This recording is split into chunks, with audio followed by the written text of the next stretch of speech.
Shalom, peuple de Dieu. Vous êtes fatigué de l'instabilité spirituelle. Vous êtes fatigué de tourner en rond et vous vous demandez comment faire.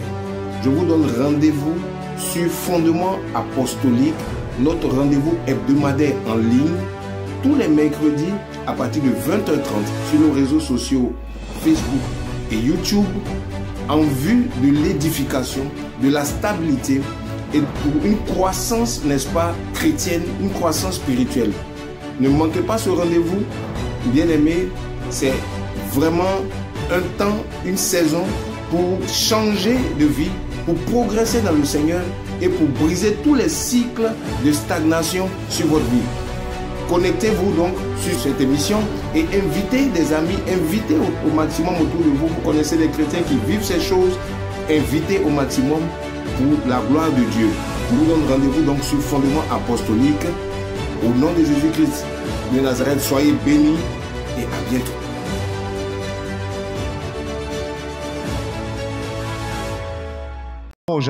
Dieu ne nous a...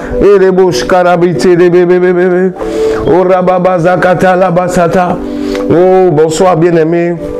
Soyez les bienvenus à Fondement Apostolique. Je vous salue dans le nom précieux de Jésus. Marakatia. Je vous salue. Soyez bénis, soyez bénis. Vraiment, on se retrouve encore aujourd'hui pour un autre moment vraiment d'édification, un moment d'enseignement, un moment dans la présence du Seigneur. Oh, le plus important, c'est sa présence. Je suis dans une atmosphère d'adoration. Je suis déjà un peu ivre de sa présence. Oh, Rabaskatabo. Donc je vais l'adorer un tout petit peu avant qu'on commence à partager. Vous savez, la chose la plus importante d'un tel moment, c'est la présence de Dieu. C'est notre connexion avec lui. Je ne suis pas venu ici pour me faire voir. Je ne suis pas venu ici à cause de vous, les auditeurs, nous les internautes. Je ne suis pas venu pour vous. Je suis venu pour mon Dieu. Je t'encourage à ne pas venir ici à cause de moi, ni à cause de quelqu'un, mais de venir à cause de ton Dieu. Chaque fois qu'il y a un rendez-vous de sa gloire, dispose-toi. Viens avec un cœur pour le rencontrer. Viens avec un cœur pour le toucher, pour le palper, pour l'expérimenter. Oh, Rabaskite, les Babarabashaya. Quel est beau scalabier des boss. Jésus, je t'adore. Seigneur, je t'adore. Toi qui m'as créé à ton image, oh Yeshua, ouais, je t'adore. Je t'adore de tout mon cœur, Seigneur. Je t'adore. Peu importe ce que les gens pensent, les gens disent de moi, Jésus, oh, je t'adore. Peu importe ceux qui font des erreurs dans l'église, Seigneur, je t'adore. C'est toi que j'ai rencontré le jour de mon salut. Ce n'est pas un homme que j'ai rencontré. Oh, peu importe ce que les gens pensent ou disent. Jésus, je t'adore. Entre toi et moi, c'est pour l'éternité. Seigneur, je t'adore. Ton amour remplit mon cœur, Jésus. Je t'adore. Laissez-moi l'adorer aujourd'hui. Seigneur, je t'adore. Ma vie t'est dédiée complètement. Jésus, je t'adore. Jésus, je t'adore. Jésus, oh, je t'adore.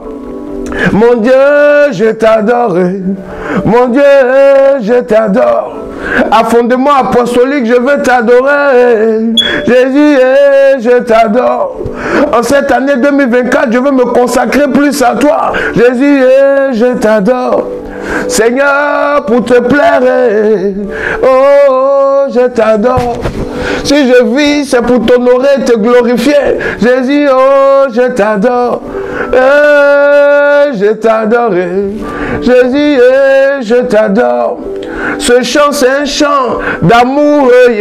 Jésus, oh, je t'adore. Ce chant, c'est un chant de soumission à toi, Seigneur. Jésus, je t'adore. Ce chant, c'est un chant de dévotion pour toi, Seigneur. Jésus, je t'adore. C'est le cri de mon âme, je veux l'adorer. Oh, Rabassaya, reçois l'adoration, Seigneur. Je t'adore, Jésus, je t'adore. Toi, le ressuscité du troisième jour, le Dieu vivant, je t'adore.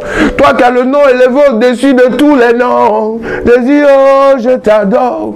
Oh,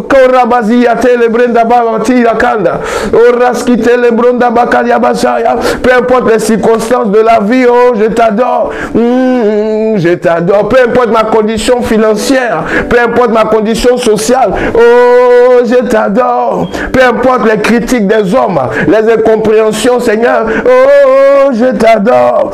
Peu importe les persécutions, je ne vais jamais renoncer à toi. Oh, fidèle à ta volonté, à ta parole. C'est ce que je veux être. Refléter ta présence, ta gloire dans ma génération. Que ma vie te serve. Oh, je t'adore. Je t'adore. Oh là là là là, Chayabos, Karaba. Je prends quelques minutes pour l'adorer. Je prends quelques minutes pour l'élever. Seigneur, tu es notre invité VIP ici. Oh, si on se rassemble sur cette plateforme, c'est pour toi. Ce n'est pas pour des hommes. Ce n'est pas pour faire plaisir à quelqu'un. Mais c'est pour t'honorer. C'est pour parler de toi. C'est pour parler de ton plan. C'est pour révéler qui tu es. Oh, révèle-toi au milieu de nous, Seigneur. Viens toucher nos cœurs. Viens établir ton autorité. Que la gloire te revienne à toi seul. Oh, au travers de ce ministère des Gate of the Temple, au travers de ce que nous faisons. Que la gloire te revienne à toi seul. Ton nom soit élevé. Pas mon nom, Seigneur, mais ton nom. Oh, tu as le nom devant lequel tout genou fléchit. Ele bobo sata, randa kata baba. Shaya. Oh, rakati yeketa la bane de sate. Grande dans cette adoration avec moi. Oh, ce matin on commence dans l'adoration. Monte ton esprit là où tu es. Oh, rakati. Répands ton âme devant lui. Il y a une belle présence de Dieu. Oh, shai de bré de foire. J'aime ta présence, j'aime le pan de ta robe. Quand ta présence est là, Seigneur, l'homme disparaît, l'homme s'efface. Quand ta présence est là, Seigneur, nous tous nous fléchissons, nous reconnaissons que nous ne sommes rien. Quand ta présence est là, devant toi, Seigneur, nous jetons nos couronnes. Moi, je jette ma couronne. Et les admirations des hommes, je jette à tes pieds. Je n'ai aucune valeur sans toi, Seigneur.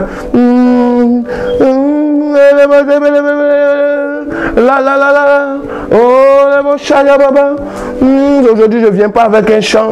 Aujourd'hui je viens avec ma vie que je veux te consacrer, ma vie comme une offrande. Oh, radadadadada chata, oh rabasaya, sois adoré, sois adoré, sois adoré. Oh, bébé chaya, oh la baba baba. Oh mandala ba yebeza balaba. Oh baba baba. Oh Mazaya bakata la baba. Prie là où tu es, prie là où tu es. Dispose-toi dans ce moment, rentrer dans ce moment. Nous voulons rentrer dans ce moment en esprit. Nous voulons rentrer dans ce moment en esprit. On n'est pas juste venu mettre une vidéo, un live, vous participez à un programme. On est venu pour rencontrer le Seigneur. On est venu pour expérimenter sa présence. Derrière tout ce que tu vas entendre, rencontre le Dieu qui inspire ce programme. Derrière tout ce que tu vas participer, sois sûr que tu rencontres le Dieu qui est derrière. Le Dieu pour qui on se rassemble. Si on se retrouve ici, ce n'est pas à cause d'un homme, mais c'est pour le Seigneur. C'est lui qui a dit, vous êtes bâtis sur le fondement des apôtres et des prophètes. Jésus-Christ étant la pierre angulaire. Éphésiens 2, chapitre 19 à 20. Verset 19 à 20. Éphésiens 2, verset 19 à 20. Vous êtes bâtis sur le fondement des apôtres. Quand on parle de fondement apostolique, on parle de Jésus-Christ. C'est lui qui est le fondement. La Bible dit, personne ne peut bâtir sur un autre fondement. Si ce n'est Jésus-Christ que les apôtres ont posé, l'apôtre Paul parlait. Ce fondement, c'est Christ, c'est sa personne. Oh là là là là, chez Kalaba.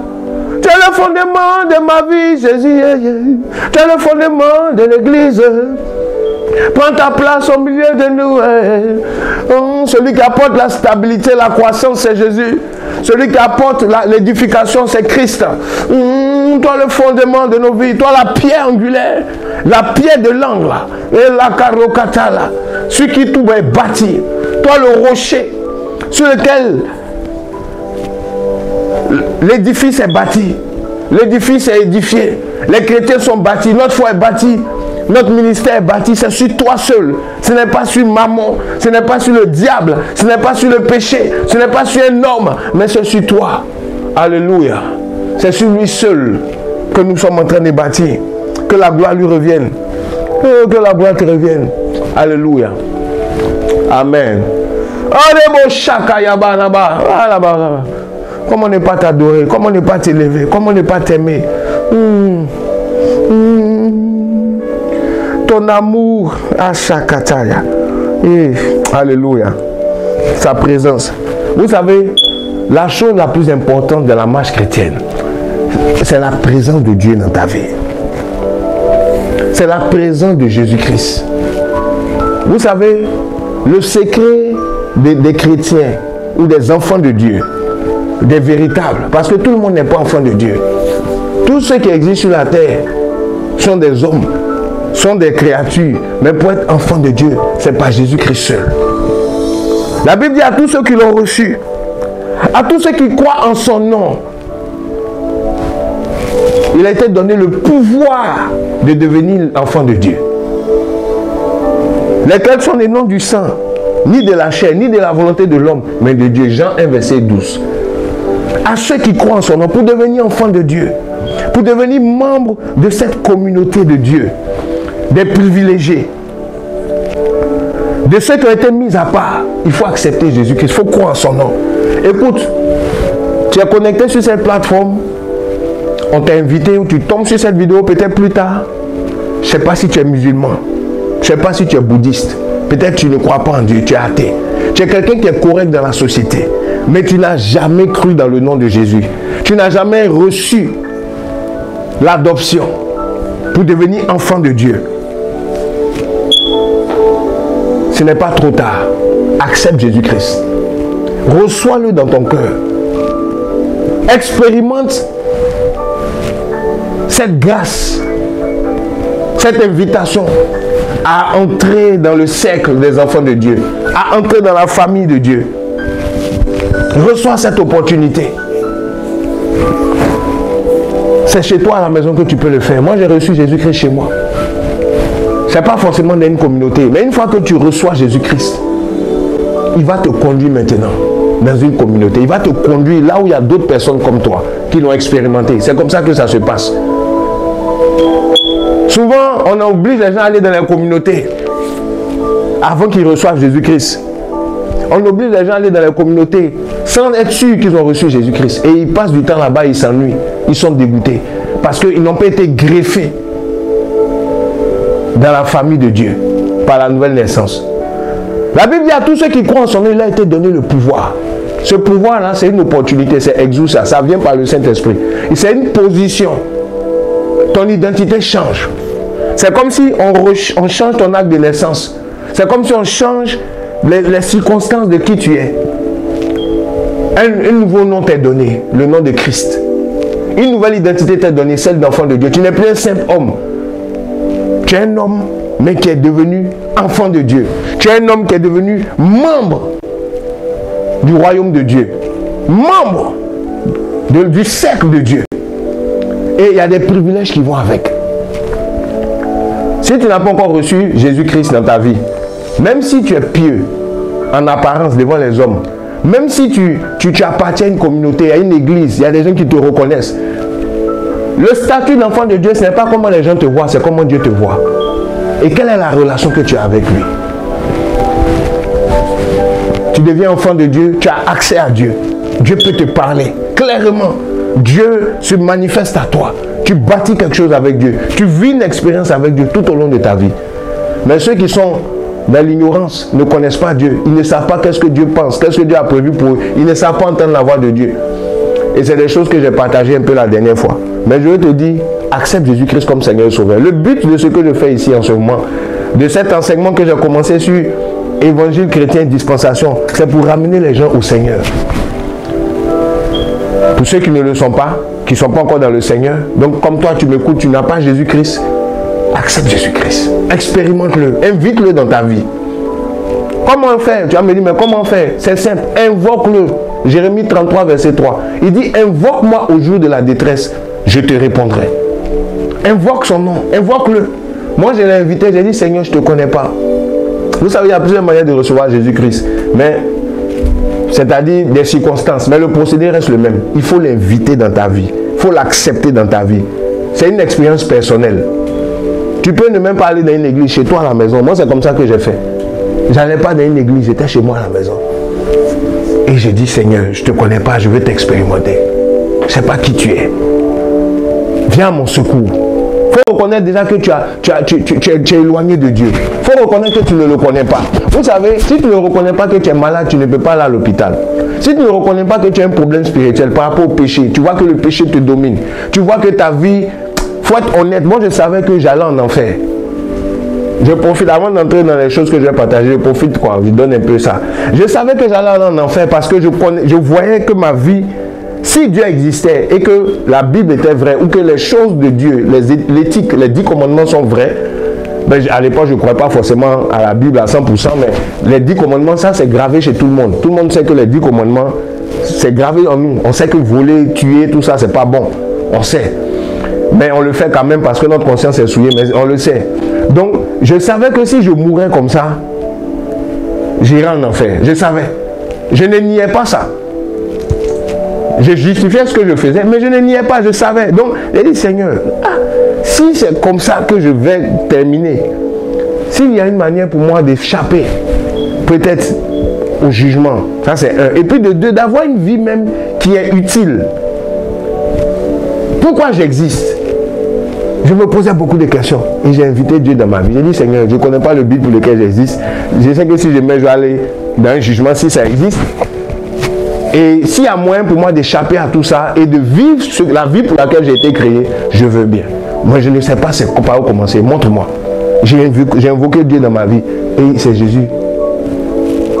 Le Dieu que j'ai invoqué et que je ne connaissais pas son nom là, bon, c'est Jésus qui est venu. C'est comme ça que je suis que Jésus est Dieu. Il est venu dans ma vie, je vous ai donné mon témoignage et il m'a changé. C'est ça l'évangile. Le but de l'évangile, c'est de rencontrer Dieu. C'est d'expérimenter Dieu. Alléluia. Donc je lance un appel à ceux qui m'écoutent. Tu peux aller dans une église, tu es chrétien depuis des années, mais tu n'as pas encore rencontré Jésus et ta vie n'a pas changé. Tu luttes toi-même. Quand tu le rencontres, il change ton existence. Il n'améliore pas ta vie, il la change, il te donne une autre vie que toi-même tu ne savais pas. Vous savez, ce que je vous dis aujourd'hui, ce que je fais aujourd'hui, ça ne fait pas partie des possibilités qui existaient dans ma vie passée. C'est en Jésus-Christ seul que je peux être un homme de Dieu qui prêche, qui est dans la droiture comme ça. Avant, c'était l'opposé complet, les ténèbres, vous ne pouviez même pas m'écouter. J'étais vendu au péché, vendu à la corruption, à l'adultère, enfin, à l'immoralité sexuelle, l'immoralité morale, l'immoralité sous toutes ses formes, physique, tout. Les ténèbres, un menteur, quelqu'un qui n'aime pas la vérité, quelqu'un qui est cupide, quelqu'un qui est orgueilleux, quelqu'un qui vit dans l'impudicité, dans le péché, à tout niveau. Mais Jésus m'a lavé. Jésus m'a transformé. Il ne m'a pas donné de l'argent, hein. Il m'a donné la vie. Une vie nouvelle. Une vie changée. Et il a donné un but à mon existence. Aujourd'hui, je fais du bien aux gens. Par le nom de Jésus-Christ. Je suis un canal de bénédiction pour les gens. Pas parce que je suis bien. Parce que Jésus-Christ est entré en action dans ma vie. Il a pris le contrôle, le volant de ma destinée entre ses mains. Et c'est lui qui dirige, ce n'est pas moi. Si tu es béni par ce ministère, ce n'est pas à cause de moi, c'est à cause de Jésus. Rends-lui la gloire. C'est parce qu'il m'a changé. Toi aussi, tu peux devenir source de bénédiction pour ta famille, une source de bénédiction pour ta génération. Et surtout, une source de fierté pour Dieu. Dieu peut te regarder et puis dire, voici ma fille, voici mon fils en qui je mets ma joie. Parce que ta vie est utile entre ses mains. Amen. Alléluia. Que le Seigneur vous bénisse abondamment. C'est juste une invitation. Vous savez, l'amour de Dieu nous a touchés. On cherche à grandir encore dans sa présence. Mais je veux dire, on a reçu quelque chose. On ne peut pas faire comme si on n'a pas reçu. On a reçu quelque chose. On a reçu la vie. Une vie qui ne dépend pas de la politique, ni de l'économie. Qui ne dépend pas de la guerre en Ukraine. Ou bien de l'inflation, de la crise. Que tout le monde parle. Il y aura une crise, il y aura une crise. Ceux qui sont en crise, ils sont en paix. Peu importe là où tu les plantes, ils sont en paix. Ils ne font pas de dépression. À cause d'un travail ou de ne pas avoir un travail. Ils ont une paix qui ne vient pas de ce monde. Malgré les challenges de la vie. Que cela soit ton partage au nom de Jésus. Alléluia. Amen. Donc que Dieu soit béni. Oh, j'aime sa présence. Il y a une belle présence. Vous savez, le love, c'est en Jésus. Est-ce que tu as déjà dansé avec le Saint-Esprit? C'est-à-dire, tu sens qu'il y a une présence qui te serre. Il y a une chaleur autour de toi. Et puis tu bouges. Et puis tu es là. Et puis tu es en paix. Il y a une paix qui vient dans ton cœur. Ça ne dépend pas. C'est-à-dire, ce n'est pas les nouvelles que les gens te donnent. C'est un dépôt de Dieu. Il dit, je vous donne ma paix. Pas comme les gens du monde. C'est une paix, ça vient dans ton cœur. L'amour de Dieu qui est répandu dans nos cœurs par le Saint-Esprit. Vous savez, le Saint-Esprit, c'est la chose la plus agréable. Quand son flux coule sur toi, sur ta tête, dans ton cœur, et puis ça descend comme ça, c'est comme du miel, c'est comme du lait, c'est comme, est-ce que vous comprenez, c'est comme, waouh, c'est bon. Ça, une femme ne peut pas donner ça à un homme, ce plaisir-là, un homme ne peut pas donner ça à une femme. Le plus grand plaisir, ce n'est pas les rapports sexuels que vous pensez là, c'est pas ça. Le plus grand plaisir, c'est quand un esprit pénètre l'intimité de ton âme, pénètre l'intimité de ton esprit. C'est quand un esprit rentre à l'intérieur de toi. C'est une intimité, hein? Il pénètre ton âme avec sa parole, il pénètre ton âme avec sa présence. Et puis il remplit les vides. Tout ce qui était vide, tout ce qui était cassé, quand il rentre, il touche à ça. Ouf, vous ne savez pas ce que ça fait.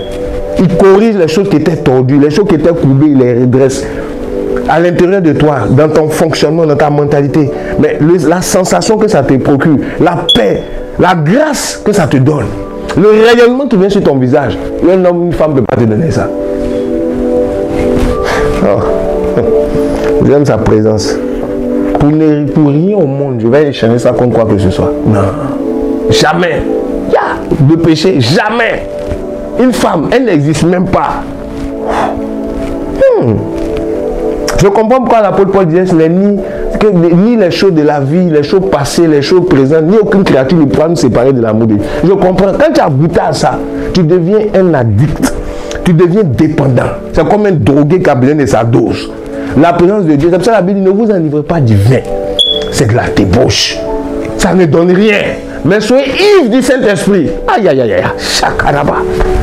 Soyez ivres de sa présence. Soyez accrochés. Ivres, c'est-à-dire un alcoolique spirituel. C'est-à-dire quelqu'un qui a le même comportement qu'un drogué, mais par rapport au Saint-Esprit. C'est-à-dire que tu dépends de ta dose. Et quand tu goûtes au Saint-Esprit, c'est l'effet que ça te produit. Tu es dépendant. C'est là, c'est des fois que tu cherches, mais où il est? Où est sa présence? Il dit comme une biche soupire après le courant d'eau. Mon âme soupire après toi. Mon âme soupire. Mon âme cherche. Mon esprit en moi te cherche. Oh, bon, je me calme. Amen. Sinon, je ne pourrais même plus enseigner aujourd'hui. Aïe, aïe, aïe, aïe. Chakarebo Saria Baba. Jésus. De bonnes choses, de bonnes choses, de bonnes choses. Alléluia. Que Dieu soit béni. Donc aujourd'hui, je vais commencer. Voilà. Donc j'étais un peu dans mon love, quoi, dans mon truc avec Jésus. Des fois, je suis là comme ça à la maison et puis j'écris seul, quoi. C'est-à-dire, il y a un excès de joie, un excès de truc et puis paf, je commence à chanter, à m'exclamer et puis je suis parti. On est libre, c'est tellement bon. Hein? Une vie coincée, t'as pas de... Il n'y a rien qui te motive. C'est la meilleure source de motivation, le Saint-Esprit. Non, laissez. Alors, je vais gagner du temps. Amen, amen, amen. Que Dieu soit béni. Voilà, salut tout le monde. Partout, partout. Que Dieu vous bénisse. Vous pouvez partager donc voilà, le lien de la vidéo maintenant. Le lien, pendant que vous suivez, vous partagez le lien, ce que vous pouvez faire. Vous partagez le lien. S'il vous plaît, c'est votre manière de propager ce que nous faisons ici. Voilà. Une autre chose que vous pouvez faire aussi, c'est de vous abonner si vous n'êtes pas encore abonné à la chaîne. Touchez la cloche, plutôt le bouton pour s'abonner, vous vous abonnez. Comme ça, vous serez toujours au parfum des choses que nous faisons. Et puis la dernière chose, vous mettez un petit pouce, un like. C'est votre manière aussi de nous soutenir. Et voilà. Je vous demande vraiment ça, selon la grâce de Dieu. Amen, amen, amen, amen. Mazaka ta ta ta ta ta ta ta. Rosalie Karanda Brezeketele Karabasaya. Razaza la bintete la vitatalia tetele. Amen. Donc voici un peu Voici un peu ce que je peux dire. Alors, Dieu est bon. Dieu est bon. Et donc faites ça. Et nous commençons sans plus tarder. Je vais juste vous présenter ça. Donc c'est le livre Christ est-il divisé. Comme vous savez, vous n'avez pas encore votre copie. Un livre qui vient pour guérir les cœurs, pour restaurer les relations entre chrétiens. Voilà, donc Christ est-il divisé, c'est le livre que je vous présente. Et je vais demander à l'équipe technique de nous mettre rapidement l'affiche où on peut télécharger avec les QR codes. Voilà, donc vous pouvez scanner cette affiche, enfin le QR code, pour aller avoir cette copie gratuitement sur notre site internet ou bien justement sur Amazon aussi, puisque le livre est disponible sur Amazon et sur internet, enfin sur Amazon et puis sur notre site internet, gratuitement sur notre site internet. Donc merci à l'équipe technique pour l'affiche. Voilà, et puis sur Amazon aussi vous pouvez l'avoir. Donc vous allez et voilà, le livre est très intéressant, il tient bien et je vous le conseille vraiment pour tous ceux qui ont des problèmes de relations dans l'église, dans le couple, dans le travail et même dans la société. C'est un livre aussi qui aide les gens à comprendre la vision de Dieu qui est l'unité. C'est possible de vivre une unité, mais quand on met Christ devant et quand justement on se laisse guider par les principes de sa parole. La Bible dit, Jésus a dit, j'ai d'autres bergers qui ne sont pas les 7 bergeries, alors je rassemblerai toutes les brebis et il y aura un seul berger. Jésus veut que ses enfants se rassemblent malgré les divergences, les différences, qu'on soit vraiment un peuple qui est uni autour de sa personne. Donc que Dieu soit béni pour le livre. Vous pouvez aussi l'avoir au niveau de la Côte d'Ivoire. Il y a un système de distribution par lequel on peut avoir aussi ce livre et je pense que l'affiche sera postée par l'équipe technique, voilà, par rapport à cette voilà. Donc voici l'affiche qui apparaît maintenant sur l'écran. Voilà, merci à l'équipe technique. Donc vous êtes au niveau de la Côte d'Ivoire, vous voulez avoir votre copie là-bas, vous commandez ce livre là, vous appelez le numéro et vous commandez le livre par Orange Money ou Wave. Et vous, voilà, bien évidemment là, la copie n'est pas gratuite puisque c'est la version papier. Voilà, donc vous soutenez par le prix qui est affiché et puis le livre vous sera livré à la maison directement. Que Dieu vous bénisse. Pour le reste, tous ceux qui n'ont pas les moyens, vous allez sur notre site internet, le livre est gratuit en version électronique. Je précise, je crois en la vision de la gratuité, vous avez reçu gratuitement, donné gratuitement. Donc il y a toujours une version gratuite qui est là, déjà électroniquement. Et puis quand on a la possibilité aussi, on en donne gratuitement à certaines personnes quand on peut le faire. Mais le livre nécessite des coûts. Et donc on vous met aussi à contribution pour ceux qui veulent la version papier, véritablement, parce qu'il y a un travail professionnel, il y a des imprimeurs, etc. Et même la livraison, tout ça, ça a des coûts. Donc voici un peu. Que Dieu soit béni. Merci pour ce point. Deuxième point que je veux annoncer, alors, depuis quelques temps à Abidjan, nous commençons un temps d'édification et de prière tous les dimanches. Donc je vais rapidement parler de ça. L'équipe technique peut me mettre la fiche vite fait. Donc, un temps d'édification tous les dimanches à Abidjan. Et donc voici l'affiche qui apparaît maintenant. Tous les éléments sont là-dessus. Le lieu, bon, enfin, je ne connais plus trop le lieu. En tout cas, c'est à Bonoumé, je crois bien, voilà. À Cocody Bonoumé. Vous avez l'adresse qui s'affiche là maintenant et sur l'écran. Et donc, je vous encourage, ceux qui sont du côté d'Abidjan, voilà, qui est du côté d'Abidjan, par la grâce de Dieu, vous avez la possibilité, n'est-ce pas, de retrouver ce groupe, n'est-ce pas, d'édification, voilà, cette plateforme d'édification, voilà, vous avez la possibilité de faire partie de cette communauté, voilà, chaque dimanche on se retrouve là-bas pour l'édification, n'est-ce pas, pour la prière, la communion fraternelle. Donc ça arrivera à Bonoumé effectivement, et voilà, de 9h30 à 12h30, donc vous avez toutes les informations. Que Dieu soit béni pour le travail qui se fait là-bas. Appelez le numéro si vous êtes du côté de la Côte d'Ivoire. Invitez autour de vous. Si vous n'avez pas de communauté, si vous avez une communauté, c'est bien, il n'y a pas de souci, vous y allez. Mais si vous n'en avez pas, que vous en cherchez une et que vous voulez vraiment vous édifier, c'est là-bas, au nom de Jésus-Christ, à Abidjan. Amen. Amen. Chaque dimanche. Que Dieu soit béni. Alors, on va passer rapidement à d'autres informations vite fait avant de débuter. Alors, je vous parle maintenant de ce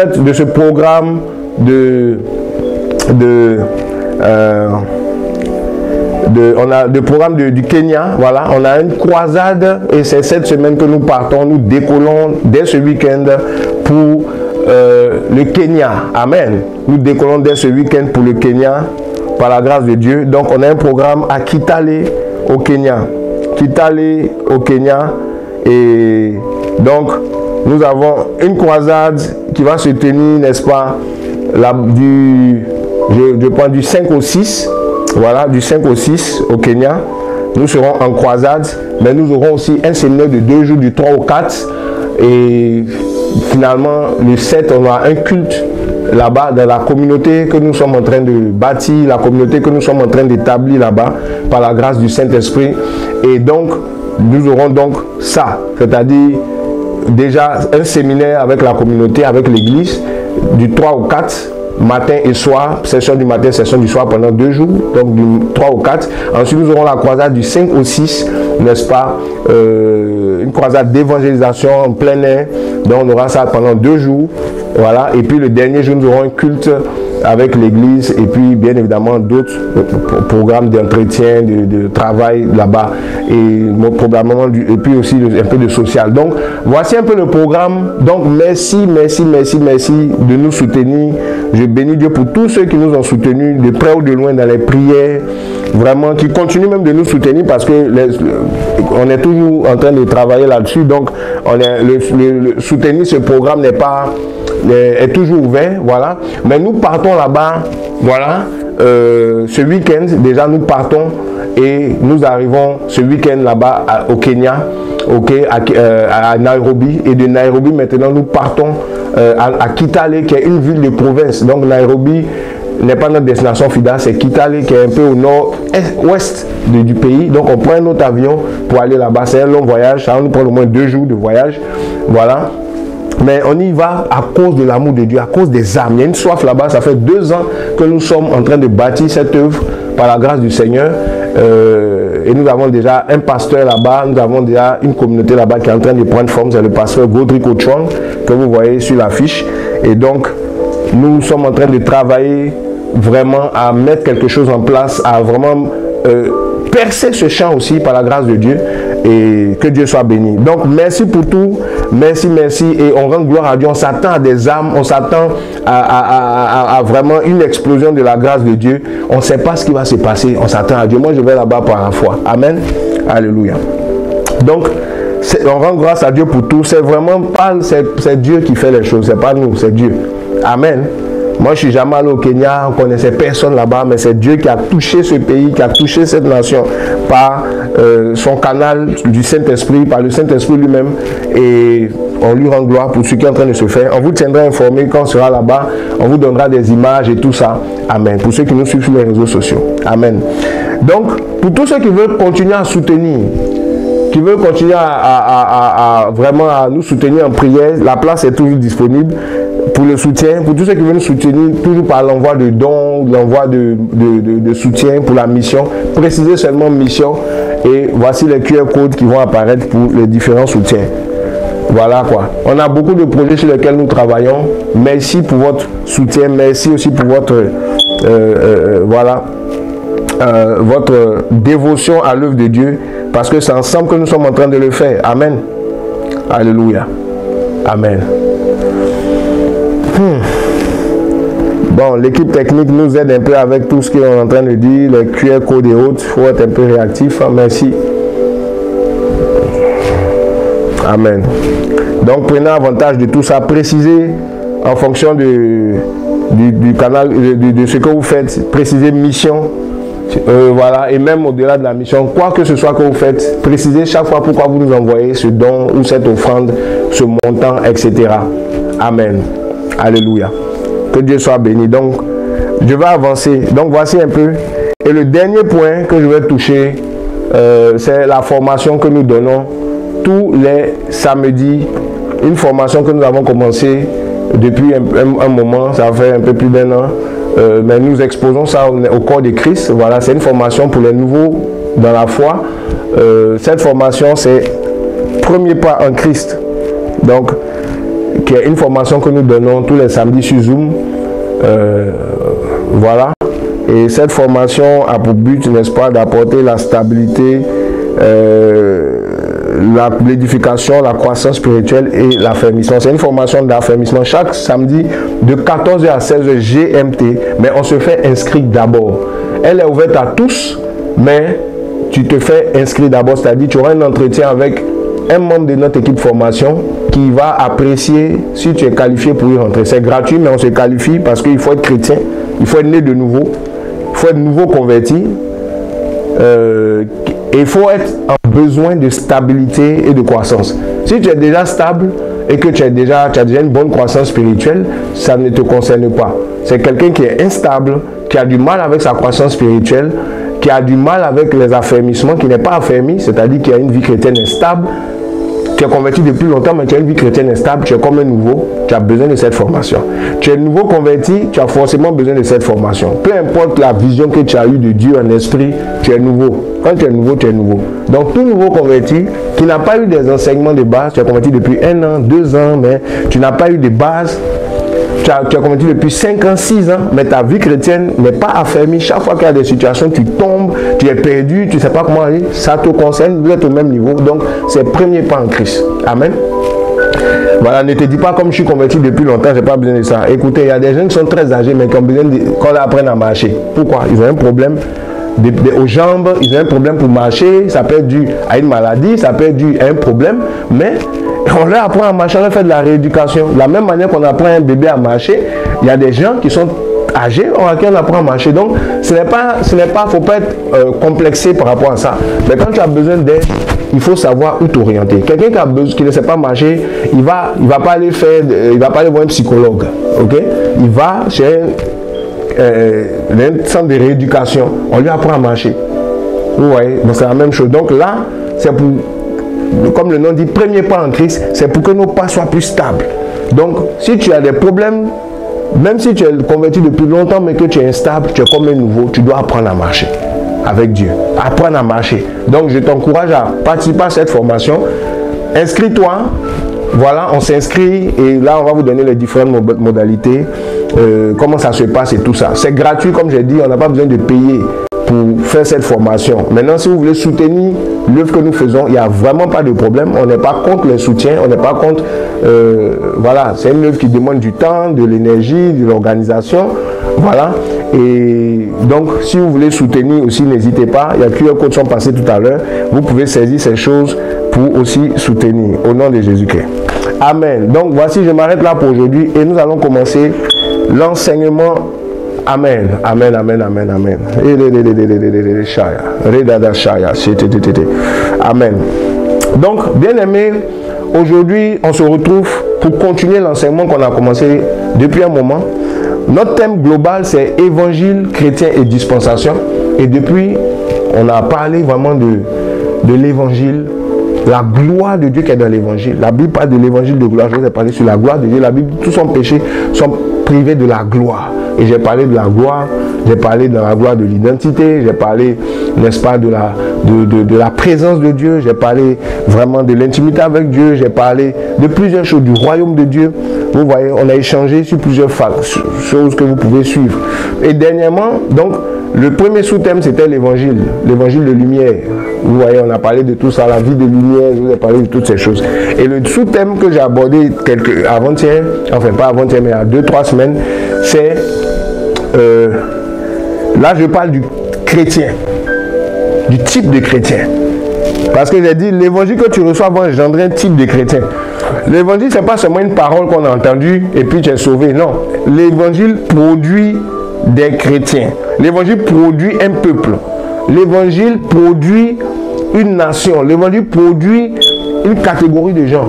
Quand tu es exposé à l'évangile est censé faire de toi une personne particulière. Et j'ai dit, le type de chrétien qu'on a aujourd'hui dépend du type d'évangile qu'on a prêché. C'est pour ça que j'ai commencé à parler de l'évangile. Si on t'a parlé d'un évangile qui ne peut pas te délivrer totalement du péché, on t'a parlé d'un évangile de prospérité qui met l'accent seulement sur l'argent, ça va produire des chrétiens qui sont faibles devant le péché. Ça va produire des chrétiens qui sont stupides et matérialistes. Quoique, la prospérité, ce n'est pas mauvais, ça vient de Dieu. Mais quand ce n'est pas équilibré, on devient serviteur de mammon, on devient esclave de l'argent, on devient manipulable par l'argent. Donc il faut faire attention pour équilibrer l'évangile, que l'évangile nous présente Christ dans sa globalité. Pas un message déséquilibré. Je vous ai parlé de la puissance de Dieu aussi quand j'avais parlé. Si on ne dit pas aux chrétiens que l'évangile est puissant, Paul disait, il dit, ma prédication ne repose pas sur les discours persuasifs de la sagesse, mais sur une démonstration d'esprit de puissance, afin que notre foi ne soit pas basée sur des discours, mais sur la puissance de Dieu. 1 Corinthiens chapitre 2, versets 4 à 5. Donc j'ai parlé de la puissance. Si on ne vit pas la puissance de Dieu, on ne nous expose pas à la puissance de Dieu, vous savez, on ne va pas croire en cette puissance. On va penser que l'évangile c'est juste la parole sans puissance. Non, la Bible dit que l'évangile, la prédication devait être reposée sur la puissance. La puissance fait partie, la puissance surnaturelle, la puissance de Dieu, l'onction de Dieu, les miracles, puissance pour changer, puissance de conversion, puissance de transformation, puissance de Dieu pour confronter Satan. Dans l'évangile, il y a la confrontation comme la puissance des ténèbres. J'ai parlé de tout ça. Donc je ne reviens pas dessus, c'est juste pour vous dire, vous aurez l'occasion, si vous suivez la série Église, chrétien et dispensation, et plutôt Évangile, chrétien et dispensation, il y a toutes ces choses dedans. Amen. Je ne condamne pas ceux qui ne croient pas à l'onction ou à la puissance de Dieu, mais ils sont seulement ignorants et leur évangile est incomplet. Parce que dans l'évangile, il y a la puissance. Et ce n'est pas resté avec les premiers apôtres. Jusqu'à aujourd'hui, Dieu est le même aujourd'hui éternellement. La puissance de Dieu a fait partie et fait partie de l'opération de Dieu depuis le commencement jusqu'à aujourd'hui. Dans l'ancienne alliance, Dieu manifestait sa puissance. Dans la nouvelle alliance, il manifeste plus encore sa puissance. Dans chaque dispensation, on parlera. Dieu n'a jamais changé de procédé. Dieu opère toujours par des signes miraculeux, par des signes puissants, parce que Dieu est un Dieu des miracles. Dieu est un Dieu puissant. Donc, notre humanité ne doit pas nous éloigner de ce caractère de Dieu. Où aujourd'hui tout est philosophique, théorique. Non, la puissance, la démonstration. Donc, j'y passe. Alors, la dernière fois, on a commencé à parler du type de chrétien. Et j'ai commencé avec le thème chrétien ou brebis. C'est le premier niveau que j'ai touché dans ce sous-thème. J'ai parlé de chrétien ou brebis. Et à chaque fois, ça sera chrétien ou quelque chose. Pourquoi? Parce que j'expliquais que le mot chrétien a été employé la première fois par des païens. C'était en Antioche, dans Actes chapitre 11, que les disciples ont été appelés pour la première fois chrétiens par des païens.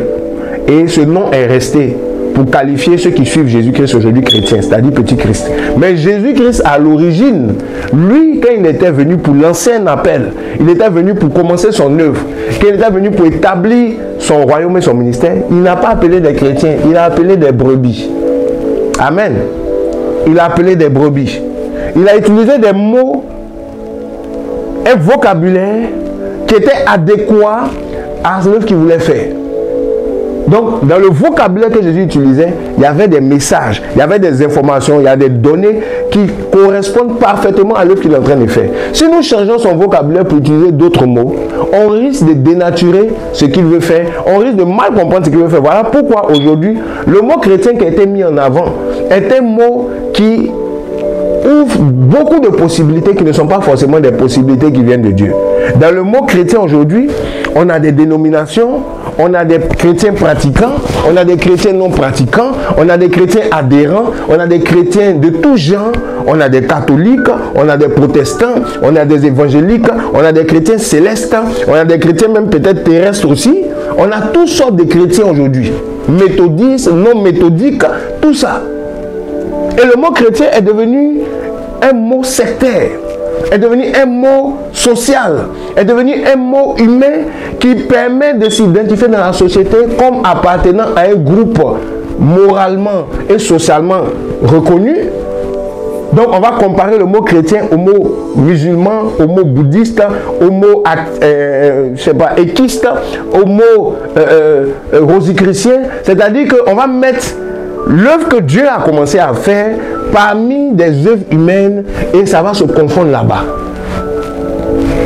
Parce que c'est devenu une identité sociale. C'est devenu un mot social, c'est devenu un mot du genre pour servir référence, plutôt pour qu'il sert de référence à ta position dans la société. Mais ce n'est pas forcément en référence avec l'œuvre excellente de Jésus-Christ.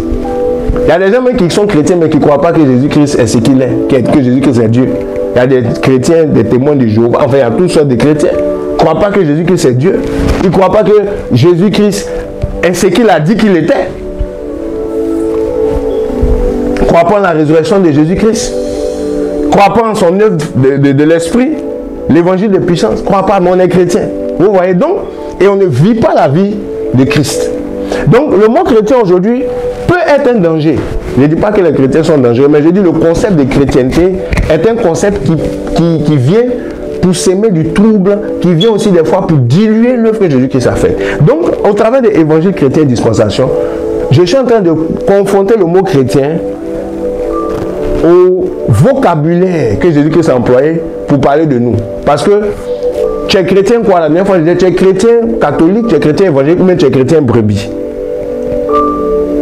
Parce qu'il y a chrétien, il faut ajouter quelque chose. Quand tu dis je suis juste chrétien, les gens disent mais tu es chrétien quoi? Parce qu'il y a plusieurs types de chrétiens. Là, tu es de chrétien, non, je suis chrétien. Oui, mais chrétien quoi? Ben, si tu es disciple de Jésus, quand tu dis que tu es disciple de Jésus, on va te demander disciple quoi? On ne va pas te demander parce que quand tu es disciple de Jésus, tu es disciple de Jésus. On n'a plus besoin de te demander disciple de quoi? Mais quand tu dis que tu es chrétien, tu es obligé d'ajouter quelque chose parce que ce n'est pas directement lié à Christ. C'est lié aux hommes. C'est lié à autre chose. C'est ça le danger. Tu es chrétien.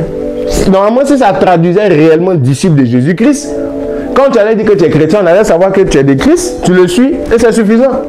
Mais on te dit qu'il faut ajouter. Pourquoi? Parce qu'il y a d'autres facteurs qui sont rentrés en ligne de compte. Amen. Donc aujourd'hui, je parle de chrétien ou disciple.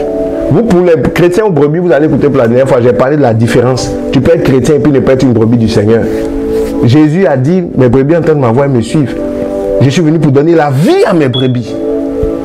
Et ce que Jésus-Christ cherche, c'est des brebis. La Bible dit à la fin des temps, Jésus, dans Matthieu 25, il séparera les boucs d'avec les brebis. Il mettra les brebis à sa droite, les boucs à sa gauche. Aux yeux de Jésus-Christ, il y a deux catégories d'hommes sur la terre. Il y a des brebis et puis il y a des boucs. Je vous ai parlé de ça. Donc si tu es chrétien seulement, tu n'es pas à l'abri parce que Jésus, quand il reviendra, il va séparer les boucs d'avec les brebis. Il ne va pas séparer des chrétiens. Il ne va pas chercher des chrétiens, il va chercher des brebis. En tant que berger. Amen. J'ai parlé un peu de ces choses. Vous pouvez suivre l'enseignement. Alors aujourd'hui, je vais parler peut-être 35 minutes sur ce thème d'aujourd'hui. 35 à 40 minutes. Voilà. Et je vais parler donc de chrétiens ou disciples. Alléluia. Je t'encourage à être très focalisé sur ce que je vais partager. Ça va peut-être te choquer. On va prendre un passage, notre premier passage du jour, c'est dans Matthieu, chapitre 28. Ok? Je prends ça rapidement. Donc on suit ça ensemble. Je te demande de ne pas être distrait, d'être focalisé. Amen. Donc, Matthieu chapitre 28. Voilà, à partir du verset 19. Le Seigneur dit ceci dans sa parole. Il dit, allez donc et faites disciples toutes les nations, les baptisant au nom du Père, du Fils et du Saint-Esprit, leur enseignant à garder toutes les choses que je vous ai commandées. Et voici, moi je suis avec vous tous les jours jusqu'à la fin du monde, ou à la consommation du siècle, à la fin du monde. Donc Jésus va dire à ses disciples, allez faire de toutes les nations des disciples. Il n'a pas dit des sauvés, il n'a pas dit des rachetés, il a dit des disciples. Et aujourd'hui, je parle de chrétiens ou disciples. Pourquoi? Parce que, comme j'expliquais, le chrétien, c'est quelqu'un qui porte aujourd'hui, qui appartient à une communauté. Ok? Une communauté dans la société, qui a une identité sociale, mais qui n'est pas forcément une brebis, qui n'est pas forcément liée à Christ par rapport à l'œuvre que Christ a faite et par rapport à sa nature. C'est plutôt des courants doctrinaux qui sont divergents. Une manière de faire des choses, des rituels et tout ça. Il y a des orthodoxes, il y a des anglicans, enfin il y a toutes ces choses-là que vous savez. Mais dans la Bible, ça n'existe pas. Dans la parole de Dieu, le mot qui a été le plus utilisé pour caractériser ceux qui étaient avec Jésus-Christ, c'est le mot disciple. Le mot disciple est le mot qui a été le plus utilisé. C'est le mot que Jésus-Christ utilise le plus. Le mot chrétien vient seulement 3 fois, mais le mot disciple a été utilisé plusieurs fois. Pratiquement. Et à la fin, quand Jésus-Christ partait, il a dit, allez dans les nations. Allez prêcher la bonne nouvelle, c'est vrai, on voit ça. Mais il dit, allez là-bas, et puis faites des gens mes disciples. Pas autre chose, pas des chrétiens, des disciples. Aujourd'hui, tu peux être chrétien sans être disciple, c'est ce que je veux te dire. Être chrétien ne veut pas dire que tu es disciple. Avoir cru en Jésus-Christ ne veut pas dire que tu es disciple. Je vais parler un peu des disciples. Il y a beaucoup de gens qui sont chrétiens, mais ils ne sont pas disciples. Et le fait d'être chrétien parce qu'ils appartiennent à une communauté, leur fait croire qu'ils sont en conformité avec la parole de Dieu et l'évangile, alors que ce n'est pas vrai. C'est pour ça que Jésus disait, ce n'est pas tous ceux qui disent Seigneur, Seigneur qui seront sauvés. Non. Pourquoi? Parce que plusieurs sont chrétiens, ils disent Seigneur parce qu'ils sont chrétiens. Ils utilisent son nom. Seigneur, je suis de Christ. Mais en réalité, ils ne sont pas de lui. Parce que ce que Jésus-Christ reconnaît, il le dit. Ce sont ses disciples. Il dit, allez faire de toutes les nations des disciples. Ça veut dire que tant que l'objectif de l'œuvre de Dieu, c'est de faire des disciples, pas des chrétiens. Et je vais expliquer c'est quoi un disciple. Un chrétien, vous savez, c'est appartenir à un groupe. La preuve, il y en a qui ont des carnets d'appartenance à des communautés. Ils payent même des droits, ils payent de l'argent. Pour savoir si tu es de la communauté, on doit s'assurer que tu payes ta dîme, tu fais tes offrandes là, et puis tu participes aux activités. Mais on ne garantit pas forcément que tu es disciple. La majorité des... Je fais des recherches. Le mouvement religieux ou le mouvement qui rassemble le plus de personnes, c'est parmi les religions, etc., c'est le christianisme. Il y a plus de 2 milliards, selon un sondage de l'année 2022-23, il y a plus de 2 milliards et quelques chrétiens dans le monde. Avec toutes les formes de chrétienté rassemblées. Catholique vient en premier, plus d'1 milliard et quelques. Après, il y a les protestants, près de 800 millions. Et puis, après, il y a les autres mouvements protestantistes, tout. Indépendamment, il y en a qui ont des centaines de millions, 200 millions par-ci, par-là. Au total, ça fait quoi? Ça fait plus de 2 milliards et quelques. Après vient l'islam aussi qui a 2 milliards et quelques, mais il y a des centaines de millions de différences entre les deux. Et puis, il y a tous les autres mouvements. Donc, les chrétiens sont censés être les plus nombreux sur la terre. Censés, ceux qui se réclament de Jésus. Mais le problème, maintenant, si c'était le cas, réellement, si c'était le cas, si c'est vraiment le cas, pourquoi est-ce qu'on observe une vie aussi différente chez les chrétiens que chez le Seigneur? Pourquoi les chrétiens sont-ils si loin du standard de Christ? Parce que le chrétien n'est pas forcément chrétien par rapport au standard de Christ. C'est juste par rapport à son groupe d'appartenance. Ça, c'est le chrétien. J'appartiens à telle communauté, je crois en telle doctrine. C'est ce que tu dis, on dit que tu es chrétien. Mais en ce qui concerne le disciple, le standard est plus élevé. Pour être disciple de Jésus, il ne faut pas seulement croire en Jésus-Christ. Non. Le disciple, l'évangile de Christ vient pour engendrer des disciples. Donc, quand on te prêche l'évangile, on dit Jésus-Christ est mort pour tes péchés. Pour faire de toi un disciple, on doit t'enseigner quels sont les critères que tu dois respecter pour devenir un disciple. Et c'est ce que l'évangile est censé. Mais l'évangile ne se limite pas seulement à l'œuvre de la croix. L'évangile va plus loin que l'œuvre de la croix parce que une fois que Jésus-Christ a posé l'action de nous sauver, etc., c'était simplement le commencement. Après, maintenant, il a dit d'aller plus loin. Il dit, dans le passage ici, il dit, allez faire de toutes les nations des disciples par le baptême, les baptêmes de Père Saint-Esprit. Et puis, leur enseignant à garder quoi? Toutes les choses que je vous ai quoi? Commandées. Toutes les choses que je vous ai commandées. Apprenez-les à garder ces choses, à observer ces choses. Vous voyez un peu? Donc, un disciple, c'est quelqu'un qui s'est fait baptiser, mais c'est quelqu'un aussi qui passe sous le commandement de Jésus. C'est-à-dire, pour pouvoir être disciple, il faut savoir que tu es rentré dans un gouvernement. C'est plus toi qui règnes, c'est Dieu, c'est la parole de Dieu qui gouverne ta vie. Et pour pouvoir accepter ce gouvernement, il y a des choses. J'ai parlé de ça quand je commençais le fondement apostolique, mais je veux retoucher ça un tout petit peu. Vous voyez? Quand je commençais l'émission fondement apostolique, j'ai parlé un peu de ça.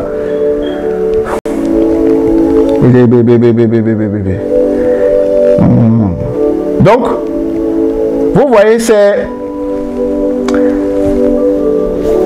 il faut comprendre que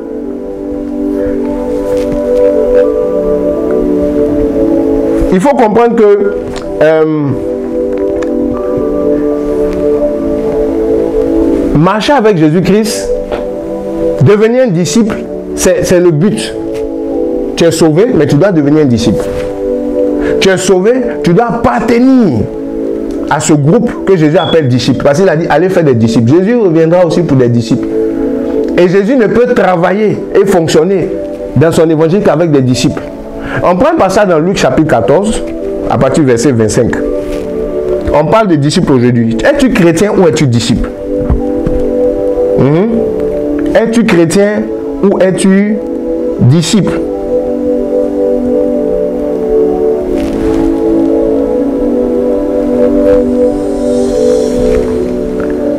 Es-tu chrétien ou disciple?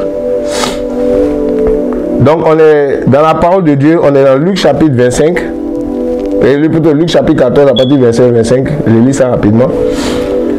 Voilà, 14, 25. Et on va parler de plusieurs choses. Donc il dit quoi?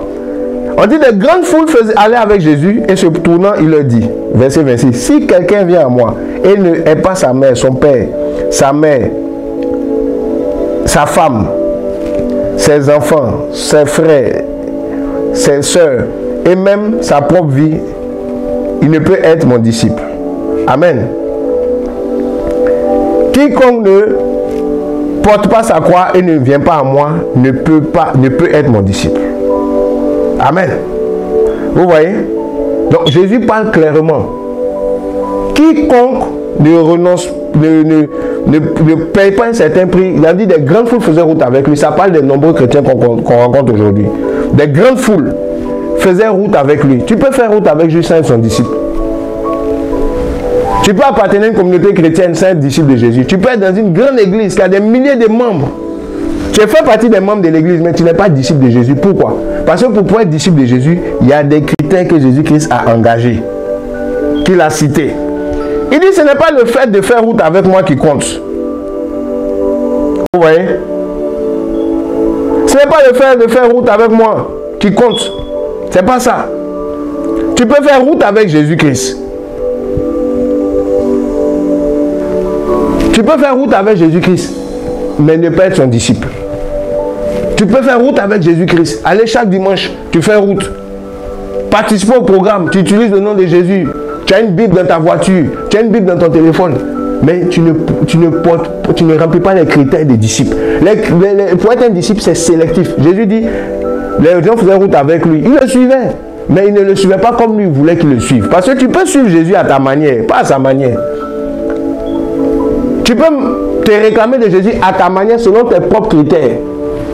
Pas selon ses critères. En ce moment, tu n'es pas un disciple. Tu es quelqu'un qui fait route. On dit des grandes foules faisaient route. Ils n'étaient pas disciples.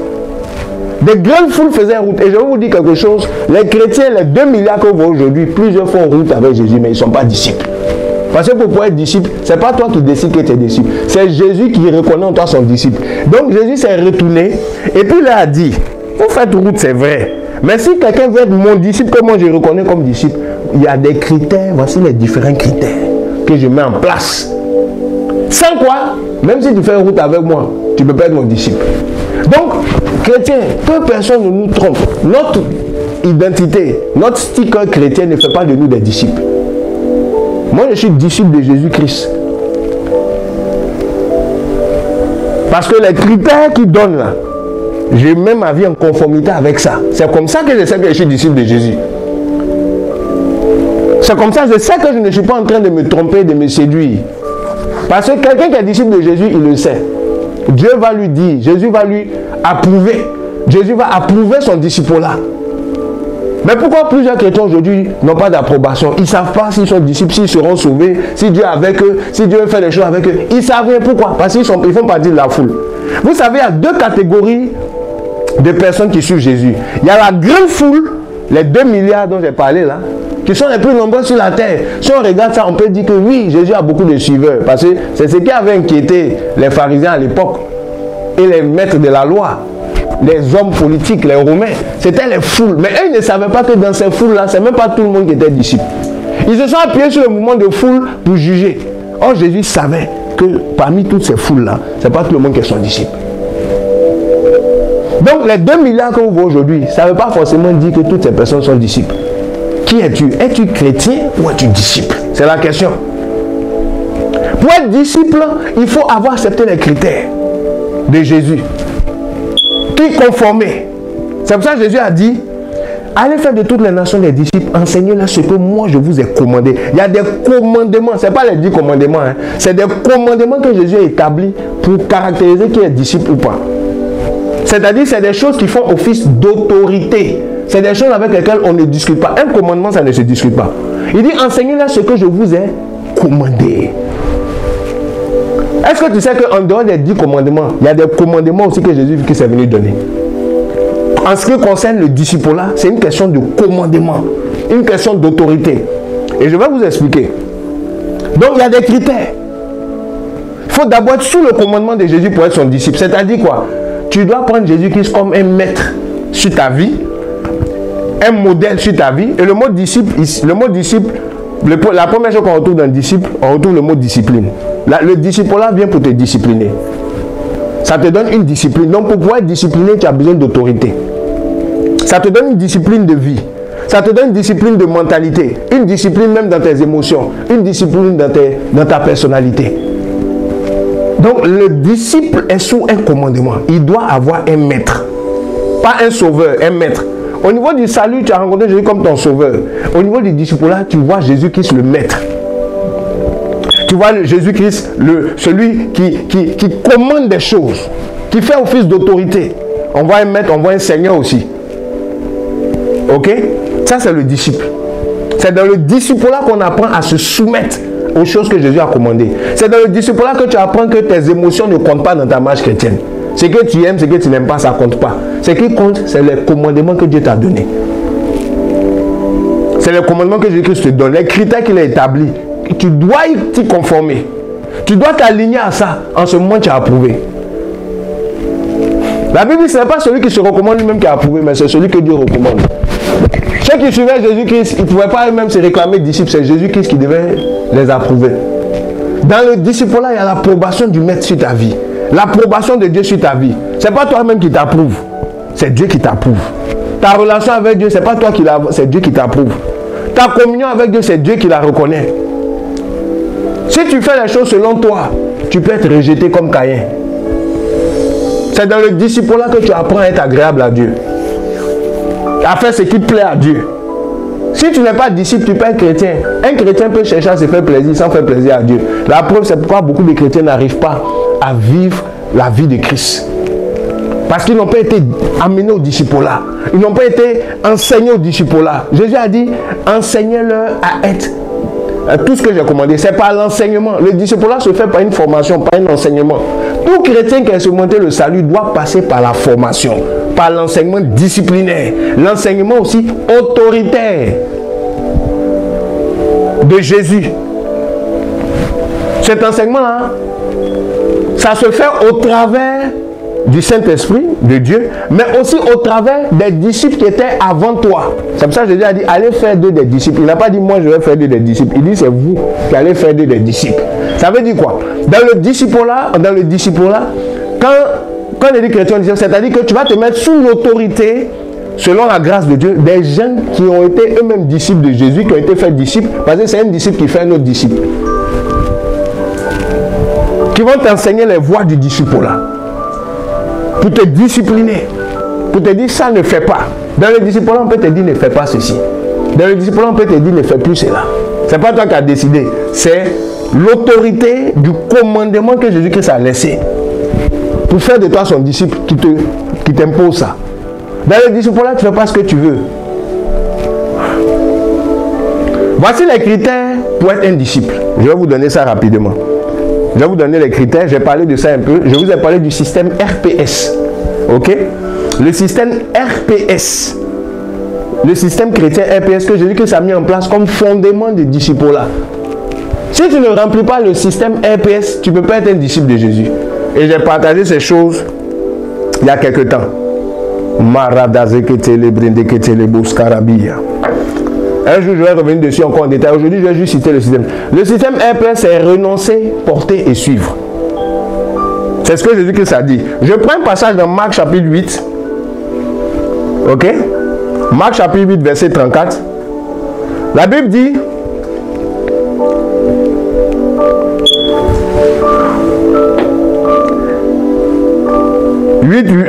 Marc 8, verset 34 jusqu'au verset 35. Jésus dit, et ayant appelé la foule avec ses disciples, donc vous voyez, Jésus fait toute la différence entre la foule et ses disciples. Ayant appelé la foule avec ses disciples, il a dit, quiconque veut venir après moi, c'est ce qu'il disait tout à l'heure dans Luc 14, quiconque veut venir après moi, qu'il renonce, qu'il se renonce soi-même ou qu'il renonce à lui-même. Ça c'est le premier, renoncer. Qu'il prenne sa croix, donc qu'il porte sa croix, et qu'il me suive. Ça fait 3 étapes. C'est ce qu'il dit à chaque fois. Dans Luc 14, il disait la même chose. Celui qui ne me préfère pas à sa famille, sa femme, ses enfants, etc., etc. Donc, qui ne renonce pas à lui. Ça, c'est renoncer à soi. Il dit qu'il vient après moi, il doit renoncer à sa famille, à ses propriétés, à sa personne, à ses émotions, à tout ce qui le concerne. Il doit renoncer à lui-même, mourir à soi-même. Il doit porter sa croix. La croix, donc renoncer à soi-même, c'est-à-dire ne pas faire passer ta volonté d'abord. Renoncer à toi-même signifie que tu laisses ta volonté, tu prends la volonté de Dieu. Est-ce que Jésus que ça fait dans Matthieu? Quand il partait à Gethsémane, dans Matthieu 26, il a dit, non pas ma volonté, ta volonté. Il a renoncé à lui. Il a renoncé à lui-même. Vous savez, la plus haute instance de l'homme, en lui, c'est sa volonté. C'est qui décide, c'est qui veut. C'est ça qui le conduit. Donc, la plus grosse offrande, le plus gros critère de disciple-là, c'est que lorsque tu cèdes ta volonté à ton maître. Si tu ne peux pas faire ça, tu ne peux pas être un disciple. Renoncer à soi-même, c'est céder sa volonté. Ta volonté n'est plus le maître de ta vie, c'est la volonté de Dieu. Donc, tu mets la volonté de Dieu d'abord avant ta volonté. C'est difficile de faire ça. Mais c'est un des critères, le critère principal pour devenir disciple. Où tu allais faire un choix en fonction de tes émotions, en fonction de tes intérêts. Et puis tu ne fais plus ce choix en fonction de tes intérêts, tu fais ce choix en fonction des intérêts de Dieu. C'est ça, céder sa volonté à Dieu.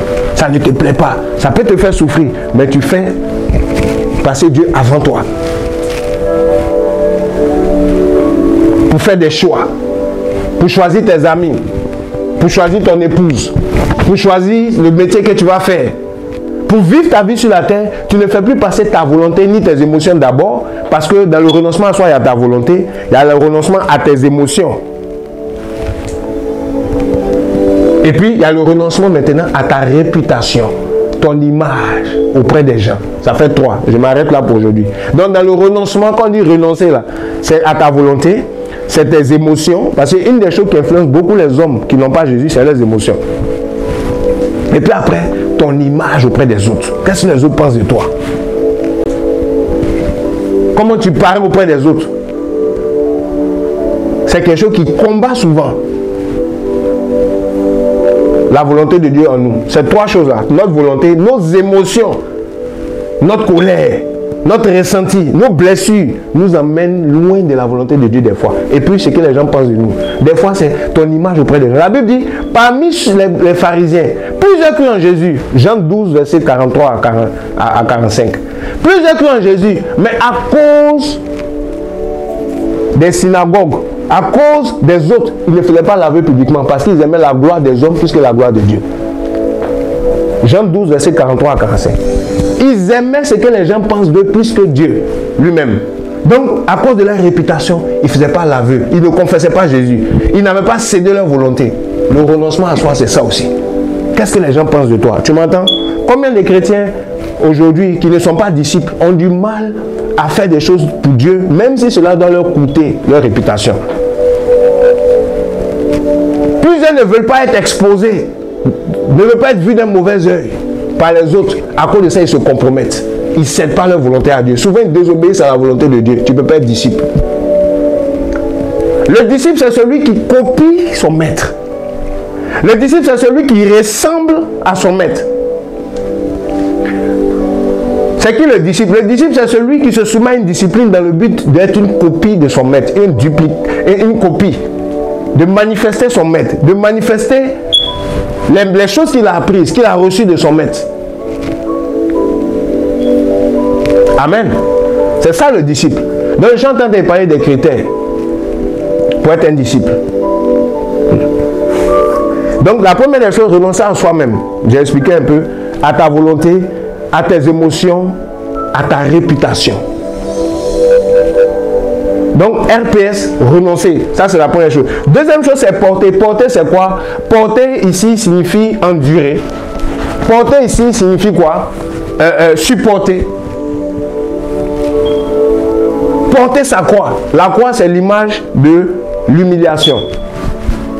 C'est l'image de la persécution. C'est l'image du rejet. Être disciple de Jésus-Christ, ça va susciter une croix. Ça va susciter un rejet. Si tu marches selon Jésus-Christ, le monde va te rejeter. Ta famille va te rejeter. Les gens vont te critiquer. Et tout disciple véritable de Jésus va passer par ce par quoi Jésus-Christ est passé.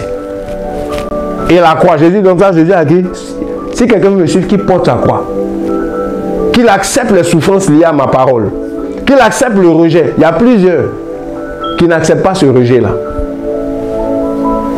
Ils sont chrétiens, mais ils ne portent pas de croix.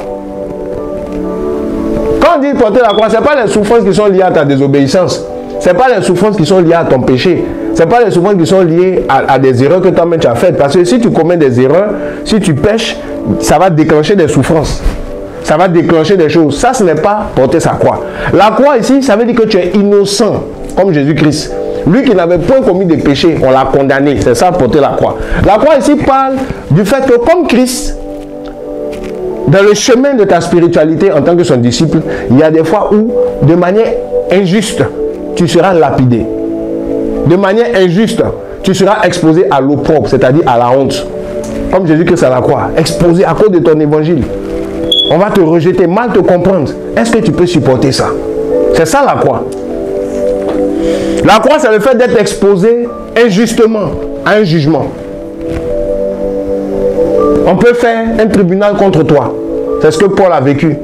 C'est ce que Pierre a vécu. On les emmenait devant les tribunaux parce qu'ils prêchaient la vérité. Parce qu'ils disaient, pas parce qu'ils avaient péché, mais parce qu'ils enseignaient la voie de la justice. Parce qu'ils avaient un témoignage de disciples de Jésus-Christ. Ça leur créait des problèmes. Il y en a qui, je connais des gens qui abandonnent parce qu'on les critique. Ils abandonnent parce qu'on les a jugés. Ils abandonnent parce qu'on a menti sur eux en tant que chrétiens. À cause de ça, ils ne prient plus avec les gens. À cause de ça, ils se retirent d'une œuvre. À cause de ça, même dans leur famille, ils arrêtent, ils ne veulent plus parler de Jésus avec quelqu'un. Parce que ça crée des problèmes. Si tu n'acceptes pas les problèmes qui sont liés à Jésus qui est dans ta vie, c'est que tu n'es pas son disciple. C'est ce que je vais te dire. Tu sais que tu es innocent, tu n'as pas péché, tu n'as pas fait quelque chose de mal. Et puis les gens commencent à te pointer du doigt. Regarde que c'est une des références par rapport aux disciples là. Ne regarde pas les gens, regarde Jésus. Parce que Jésus a dit qu'on va passer par là comme lui. Ça fait partie du lot. Si tu n'es pas prêt à endurer cette pression, c'est une pression. Hein? Ça ne peut pas former en toi le disciple. Un disciple, il est formé par le renoncement, par la croix, le rejet, la persécution. C'est ça qui bâtit en lui le caractère de Christ. Qui bâtit en lui l'image de Christ. Donc les disciples qui ne portent pas de croix, ce n'est pas des disciples. C'est des grandes foules qui font route avec Jésus. La preuve, quand la persécution a commencé, quand la croix est venue, eux tous ils ont fui. Toutes les foules ont disparu. Ceux qui étaient restés, c'était les disciples de Jésus. Ils sont allés jusqu'où là on l'a jugé. Même Pierre a régné Jésus, mais Pierre a régné Jésus où ça? Pierre a régné Jésus-Christ là où on était en train de l'accuser. Pierre était quand même venu là. Il y a d'autres qui ne sont même pas venus. Souvent on accuse Pierre, on dit oui, Pierre a renoncé à régner Jésus. Pierre n'a pas régné, il n'a pas régné Jésus-Christ. Il a régné dans ses paroles. Parce qu'il avait peur. Mais il était présent. C'est pour ça qu'on l'a reconnu. Il était là. Il dit, je vais voir aussi qu'est-ce qu'on va faire à mon maître. C'est mon maître. Il était là. La Bible dit, il suivait de loin. Mais il suivait quand même.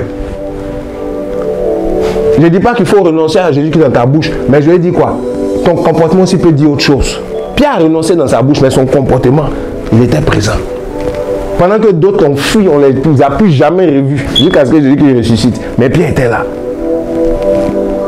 Les deux qui étaient allés jusqu'au tribunal, c'était Jean et puis Pierre. C'est pour ça que vous allez voir que chaque fois, même quand il est ressuscité, qui est parti courir au tombeau? C'est Jean et puis Pierre. C'était des vrais disciples. Je ne dis pas que les autres n'étaient pas des disciples, mais ils étaient prêts pour les mettre.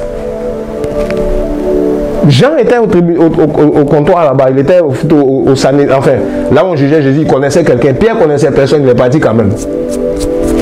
Amen. Alléluia. Donc, ça c'est porter sa croix. Accepter les souffrances. Le dernier point, c'est suivre. Si tu renonces à ta volonté, j'ai expliqué les 3 points dedans. Si tu acceptes la persécution, c'est-à-dire de manière arbitraire, tu es exposé aux calomnies, aux critiques, on t'accuse.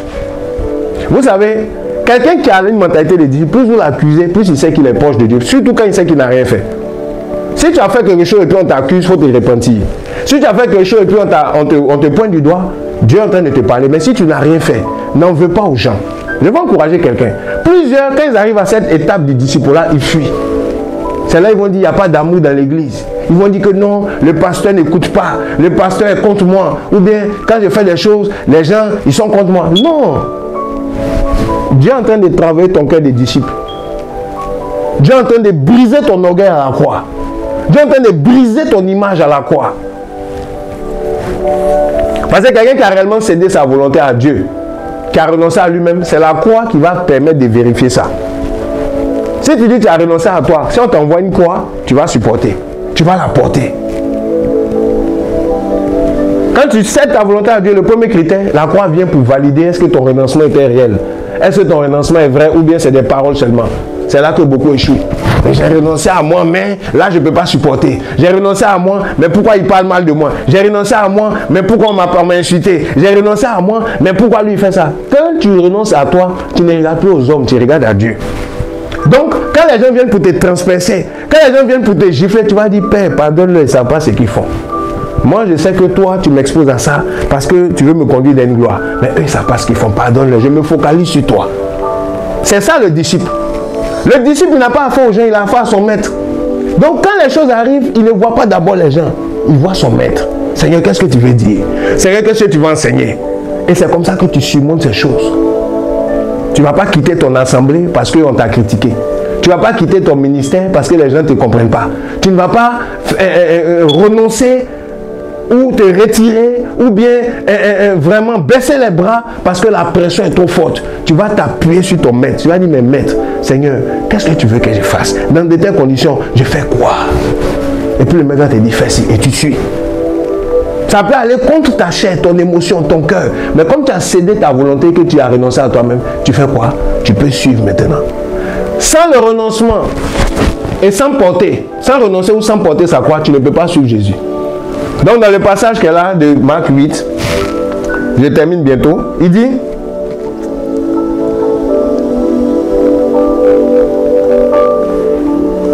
ayant appelé la foule et les disciples, verset 34, il leur dit, quiconque veut venir après moi, qu'il renonce à soi-même. Qu'il prenne sa croix, comme je disais, porte sa croix. Ça, c'est l'étape que je viens de décrire. Et puis maintenant, qu'il me suive.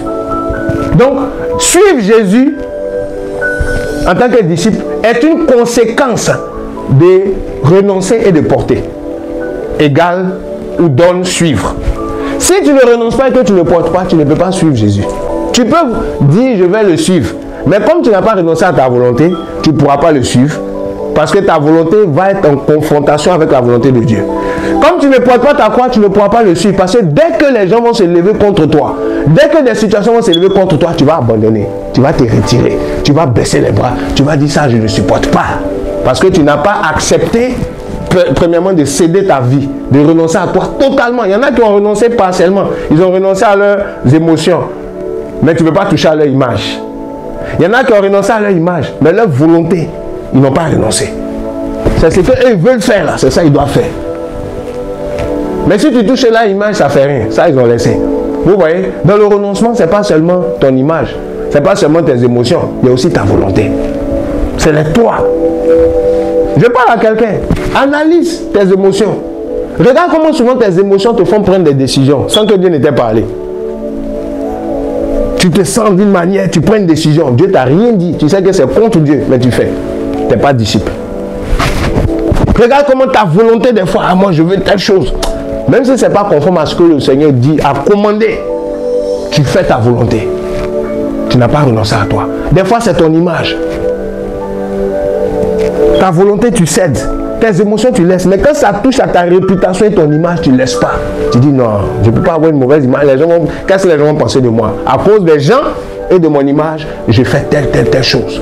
Souvent même, dans les situations, on réagit très mal à cause de ce que les gens vont penser de nous, par orgueil. On n'a pas renoncé à nous-mêmes. Et tout ça, quand il y a ce problème à ce niveau, tu ne peux même pas porter ta croix. Parce que c'est la croix qui va te permettre de valider si tu as renoncé.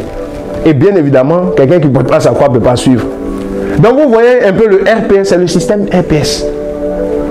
Tout disciple de Jésus-Christ doit être enseigné ces choses. C'est la base. Pourquoi beaucoup aujourd'hui n'arrivent pas à suivre le Seigneur? C'est parce qu'ils n'ont pas renoncé, c'est parce qu'ils ne portent pas de croix. Il y a un passage que je viens de donner, deux passages pour conclure l'enseignement que je dis. Premier passage que je donne, c'est dans Matthieu chapitre 5, à partir du verset 12, 11 à 12 là-bas. Matthieu chapitre 5, verset 11 à 12. Matthieu chapitre 5, voici ce que la Bible nous dit, verset 11 à 12. La Bible dit, heureux, vous êtes heureux quand on vous injurera, on vous persécutera, quand on dira et en mentant toute espèce de mal contre vous à cause de moi. Il dit, vous êtes bien heureux. Lorsque on vous persécutera, on vous injuriera, on peut t'insulter. Bon, écoute, dis à ton voisin, là où tu es chez toi à la maison, dis, on peut t'insulter en tant que chrétien. On va t'insulter, on va t'injurer, on va te manquer de respect. Ça fait partie de la marche chrétienne. Jésus, on lui a manqué de respect. Jésus, on l'a injuré. Les gens même ont craché sur lui. Moi, je crois qu'en tant qu'homme de Dieu chrétien, on peut cracher sur moi.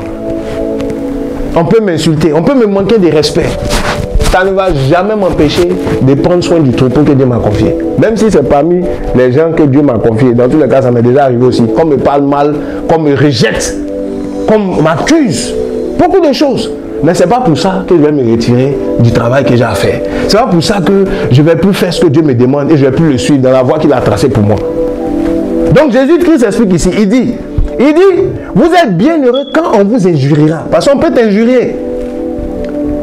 On vous persécutera, c'est-à-dire qu'on peut te traiter de faux. On peut te pourchasser pour te faire du mal. Ça peut ne pas être volontaire, mais l'effet sur toi peut être ça. Peu importe les motivations des gens, mais tu peux être persécuté. Ça arrive, mon frère, on peut faire un tribunal contre toi. Moi, j'ai vécu ça. J'ai vu ça même. On peut faire un séminaire contre toi. On peut prendre ton nom emmené dans le monde entier pour dire que tu es faux alors que tu es vrai. Bien aimé, il y a des gens qui nous pointent, qui nous traitent d'égarés, de faux. Ils n'ont aucune preuve de ce qu'ils disent. Moi qui vous parle ici.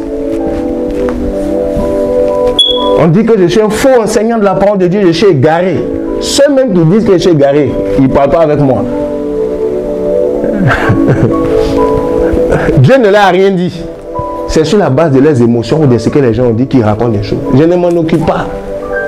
Pourquoi? Parce que ce n'est pas eux qui m'ont appelé. Je ne m'en occupe pas. Parce que ça fait partie de la marche chrétienne. Ils ne savent pas ce qu'ils font, que Dieu leur pardonne. Moi, j'avance. Yes, j'avance. On dit, heureux serez-vous lorsque les gens vous persécutera ou mentant toute espèce de mal contre vous. Des gens qui vont dire des choses que tu as fait, tu n'as jamais fait ça. Ils vont déformer tes propos, déformer les circonstances d'une situation pour aller présenter de toi une mauvaise image, présenter une mauvaise image de toi. Frère, si tu n'es pas exposé à ça, tu n'es pas un disciple. Moi, je connais beaucoup de chrétiens qui ne sont pas exposés à ces choses. Et que le fait même d'y penser, ça leur fait tellement mal. Mais quand tu vis ça, et que tu gardes ton intégrité, quand tu vis ça, et que tu gardes ta vision, c'est là que tu es un disciple. Tout disciple véritable va être exposé à ces choses dont je vous parle. C'est le test du disciple-là. Dans le disciple-là, il y a des tests. Dans le disciple-là, il y a des critères pour tester est-ce que tu es réellement un disciple. Jésus a dit, il faut renoncer. Il faut porter ta croix. Il faut accepter les injures. Accepte l'humiliation. Liée à la vérité. Il dit, lorsqu'on fera toutes ces choses, pas à cause du péché, mais à cause de moi. Parce que tu es chrétien, parce que tu es homme de Dieu, parce que tu vas accomplir ce que Dieu a mis en toi. On dit que tu es faux, on dit que tu es rebelle, on dit que tu es égaré, on dit que... on va prendre seulement les côtés négatifs, ou les côtés peut-être où il y a eu des choses que tu as fait une erreur. On va amplifier ça, et puis on va dire c'est ce que tu es. Voilà. Mais là où ça marche, là où Dieu se glorifie, là on ne parle pas de ça. C'est le côté peut-être où il y a eu des petites failles. On cherche la bête noire pour t'enfoncer. C'est tout ce qu'on cherche. Ça fait partie de la marche chrétienne. Il ne faut pas en vouloir aux gens.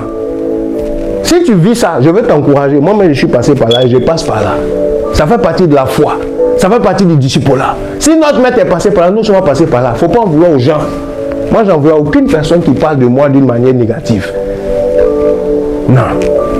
Je n'ai pas le temps de l'en vouloir. Moi, j'ai affaire à mon maître. Et Dieu peut les utiliser pour me briser. Dieu peut les utiliser pour révéler en moi ma faiblesse. Dieu peut les utiliser pour m'enseigner à être endurant. C'est comme ça que je vois ça. Il y a eu des gens qui m'ont critiqué. C'est moi qui prie pour leur délivrance. C'est moi qui les encadre quand ils sont mal en point. Je les relève. Mais il y a eu des gens comme ça qui m'ont fait des tribunaux dans ma marche chrétienne. Allez dire mon nom partout. En mal. Pourtant, eux-mêmes, ils ont bénéficié du bien. Ça fait mal. Il y a des gens que j'ai engendrés dans le Seigneur qui se sont rebellés contre moi parce qu'on leur a fait tourner la tête. Eux-mêmes, la tête a tourné seule. Pour dire plein de choses. Ça fait mal, mais c'est pas pour ça qu'on va abandonner la marche. Ça fait mal, mais c'est pas pour ça qu'on va se détourner de ce que le maître nous demande. Et qu'est-ce que Jésus-Christ a fait quand on lui a fait ça? Il garda le silence. Il était calme, il était focalisé. Garde ton énergie, concentre-toi sur ce que Dieu t'a demandé de faire. Je me rappelle, il y a un jeune serviteur de Dieu il y a quelques temps qui était sous les feux, sous les tirs. On parlait de lui, tout ça, on disait que oui, il est sorcier, machin, tout. Et on a eu la possibilité de parler ensemble. Je lui ai dit, il faut te focaliser sur ce que Dieu t'a demandé. Laisse ce que les gens disent. Il ne faut pas te focaliser sur l'homme. Il dit non, mais est-ce qu'on ne peut pas, je ne vais pas aller parler au moins. Il dit laisse, ne parle même pas avec ceux qui t'accusent. Bénis-les, garde ton cœur sur Dieu. Dieu va te faire avancer. Il a écouté ça aujourd'hui, il est en train de partir. C'est comme ça. C'est important. Un disciple, il reste focalisé sur son maître. Donc ça, c'est le premier verset que je voulais nous donner. Il dit quoi? Quand on dira toutes ces choses à cause de moi, soyez, vous êtes bien heureux. Verset 12. Réjouissez-vous. Ouf. Réjouissez-vous dans des conditions comme ça. Ça, c'est un disciple de Jésus. Et tressaillez de joie, car votre récompense est grande dans les cieux. Car ainsi ont été persécutés les prophètes qui ont été avant vous. Donc ce n'est pas avec nous que ça a commencé. Toute personne qui marche avec Dieu va être exposée aux critiques. Les chrétiens dont je vous parle aujourd'hui, plusieurs ne supportent pas les critiques. Ils supportent les bénédictions, ils ne supportent pas les critiques. Ils supportent les percées, ils ne supportent pas les critiques. Ils ne supportent pas la croix. La preuve, ils ne veulent même pas porter leur croix. Ils veulent tout sauf la croix. Tu n'es pas un disciple. Si tu dis que tu marches avec Dieu, la croix c'est le test de ton engagement avec Dieu. La croix c'est la validation. C'est à cause de la croix que le nom de Jésus a été élevé. Tu vas être élevé, où est ta croix? C'est la croix qui est l'instrument d'élévation. Il dit, lorsque vous verrez le Fils de l'homme élevé comme les serpents de Moïse, les gens viendront à lui et ils seront sauvés. C'est la croix qui essaie d'élévation. C'est à cause de la croix que le nom de Jésus a été élevé. Vous voulez être élevé dans l'œuvre de Dieu, élevé dans votre marche chrétienne spirituellement. Où est votre croix? La croix, c'est l'ascenseur de ton élévation. Plus tu portes ta croix, plus tu es élevé en esprit. Plus tu portes ta croix, tu acceptes les critiques, tu ne parles pas. Tu ne te retires pas quand tu as fait quelque chose. Tu grandis en esprit. Vous ne savez pas. Tu montes en esprit. Mais quand on te critique, tu te retires. Quand on te persécute et puis que tu as du mal avec les gens, tu rates l'élévation. Tu rates la croissance spirituelle. La croix, c'est l'instrument par lequel Dieu nous élève. Et un disciple doit suivre le chemin de son maître. Notre maître a été élevé par la croix. C'est par sa mort La Bible dit il est paru comme un saint mort, il est parti à l'obéissance jusqu'à la mort même de la croix. C'est pourquoi Dieu l'a souverainement élevé. Philippiens 2, versets 5 à 11. Il est mort à la croix comme un simple homme. C'est pourquoi Dieu l'a souverainement élevé et lui a donné le nom au-dessus de tous les noms. Tu veux être élevé? Où est ta croix? Où est ta mort? Amen. Amen. Où est ta mort? Donc voici un peu ce message-là. Tu es chrétien, sois disciple. Être chrétien, ça ne suffit pas pour grandir dans le royaume de Dieu. Être chrétien, ça ne suffit pas pour accomplir ta destinée. C'est les disciples qui peuvent accomplir leur destinée. Parce que les disciples suivent la trace du maître. Le dernier verset biblique maintenant que je viens de donner, c'est Luc verset 6, chapitre 6, verset 40. Luc 6, verset 40. Marokatia vindarataria, katali uzazade. Bon, écoutez, je ne veux pas vous choquer, mais je vous dis la vérité. Si tu m'écoutes que tu t'es rendu compte que tu n'es pas disciple, réponds-toi. Change de mentalité. Si c'était au niveau de ta volonté, si c'était au niveau de tes émotions qui avaient un problème, au niveau de ton image, ton orgueil qui avait un problème, réponds-toi. Ce n'est pas pour te juger que je prêche ce message, mais c'est parce que la qualité des disciples, des chrétiens que nous avons aujourd'hui, on a des chrétiens de tout genre, mais on n'a pas de chrétiens disciples. Sois un chrétien disciple. On retrouve les critères du disciple-là dans ta vie. C'est comme ça qu'on sait que tu appartiens à Christ. Quand on retrouve que tu as renoncé à toi, quand on retrouve que tu portes ta croix et qu'on retrouve que tu suives Jésus, son chemin là, tu suis la même trace. C'est comme ça qu'on sait que tu es disciple. C'est pas parce que tu payes ta dîme qu'on sait que tu es disciple.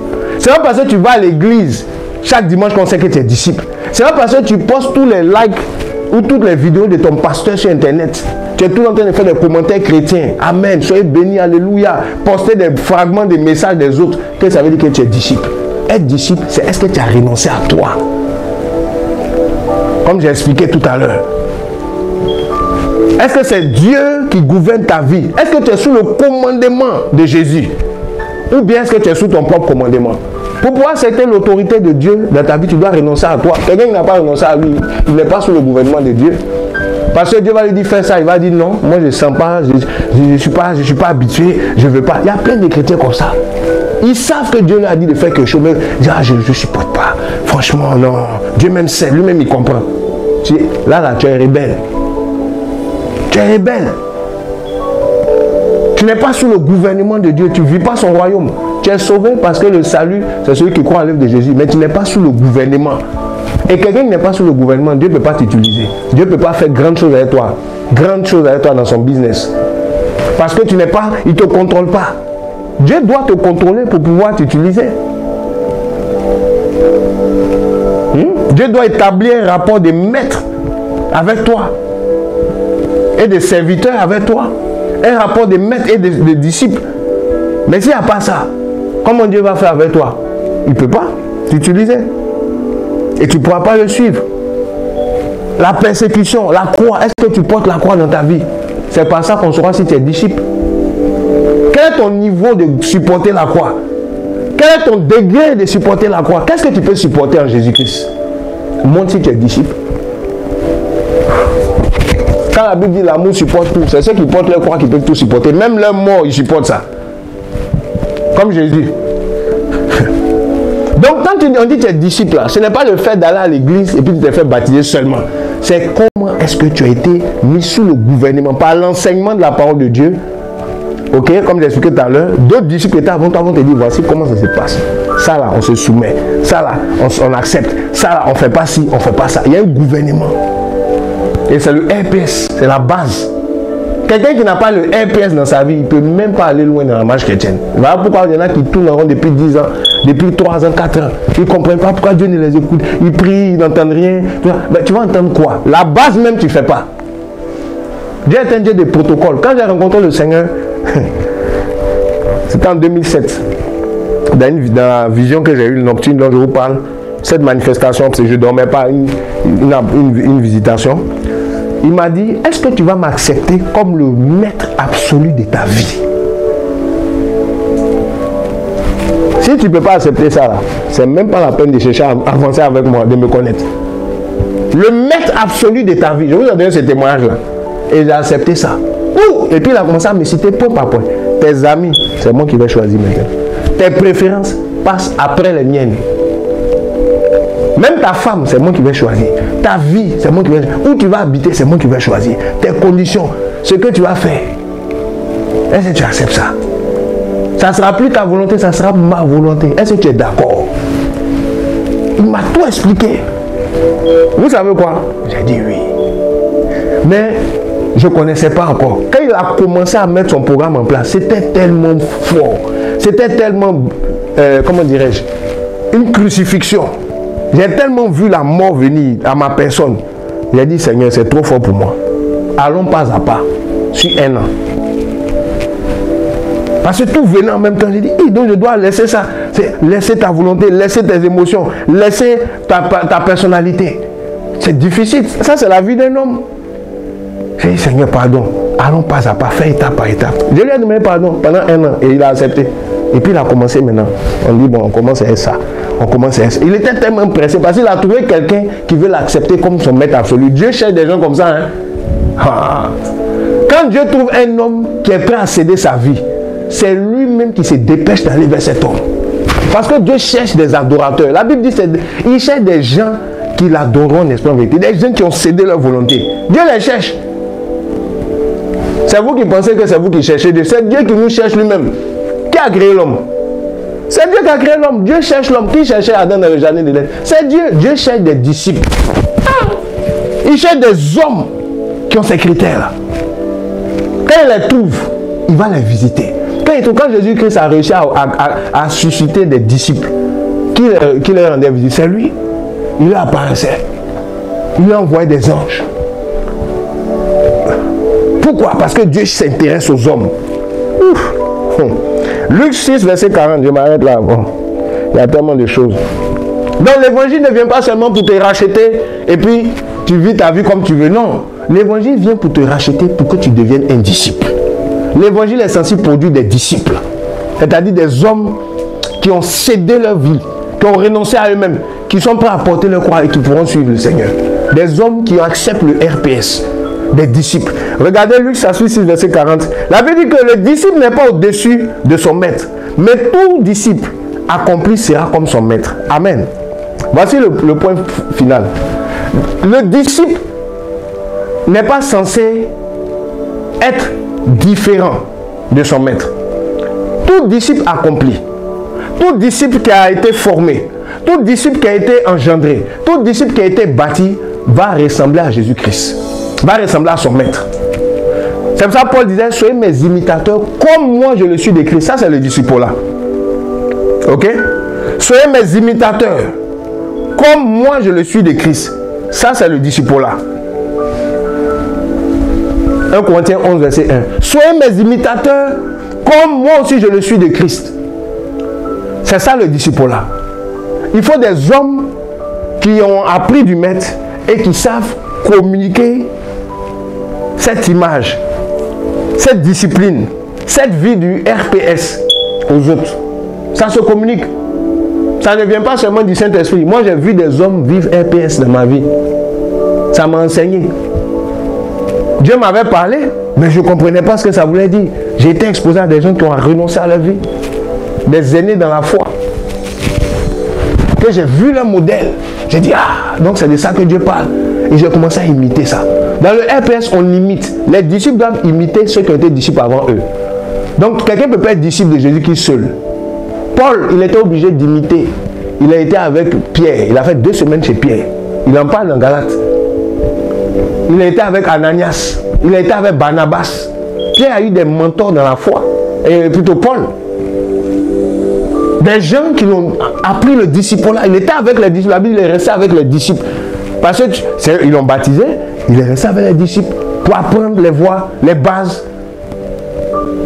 Tous ces enseignements renoncés, portés et suivre là. Où Paul a appris à savoir qu'on doit imiter les gens. Il a imité d'autres personnes lui-même. Amen. Donc voici un peu. Je vais m'arrêter là. Es-tu chrétien ou es-tu disciple? Êtes-vous chrétien ou êtes-vous disciple de Jésus-Christ? Ou êtes-vous membre de votre église? Membre de votre assemblée? Membre de votre pastorat? Ou bien disciple de Christ? Un disciple de Jésus-Christ, c'est quelqu'un qui ressemble. Tout disciple accompli sera comme son maître. Ce qu'on doit rechercher, qu'on doit voir chez toi, c'est l'image du maître. Est-ce que Christ, dans ton comportement, dans ton attitude, est manifesté? Plusieurs, quand ils parlent, il n'y a même pas de parole de Dieu dans leur bouche. Quand ils parlent, il n'y a même pas la parole de Christ. Ils vont t'exhorter, il n'y a pas la parole. Ils vont te conseiller, il n'y a pas la parole. Ils vont se plaindre, il n'y a pas de parole de Dieu. Dans leurs réactions, on les critique, il n'y a pas la parole de Dieu. On les condamne, il n'y a pas la parole de Dieu. Quand les gens les menacent, ils ne s'appuient pas sur la parole de Christ pour vivre. Ils vont te parler de leurs émotions, qu'est-ce qu'ils pensent, tout ça, qu'est-ce qu'ils sont blessés, machin, tout. Il n'y a pas la parole de Dieu. Chrétien. Et comme il n'y a pas la parole de Dieu, ça ne produit rien. Comme il n'y a pas la parole de Dieu, c'est du sable. Dieu ne bâtit pas en dehors de sa parole. Un disciple. Alléluia. Donc vraiment, si tu m'entends, réponds-toi s'il te plaît. Moi, mon message est un message de réveil. Dans l'église, Dieu cherche des disciples. Dieu veut faire des disciples. Arrêtons de faire des chrétiens. Faisons des disciples. Pasteur, vous m'écoutez. Chrétiens, vous m'écoutez. Arrêtez à chercher des chrétiens. Devenez des disciples. Tu peux ne pas fréquenter une assemblée régulièrement, mais tu as renoncé à ta volonté. Ça, c'est un disciple.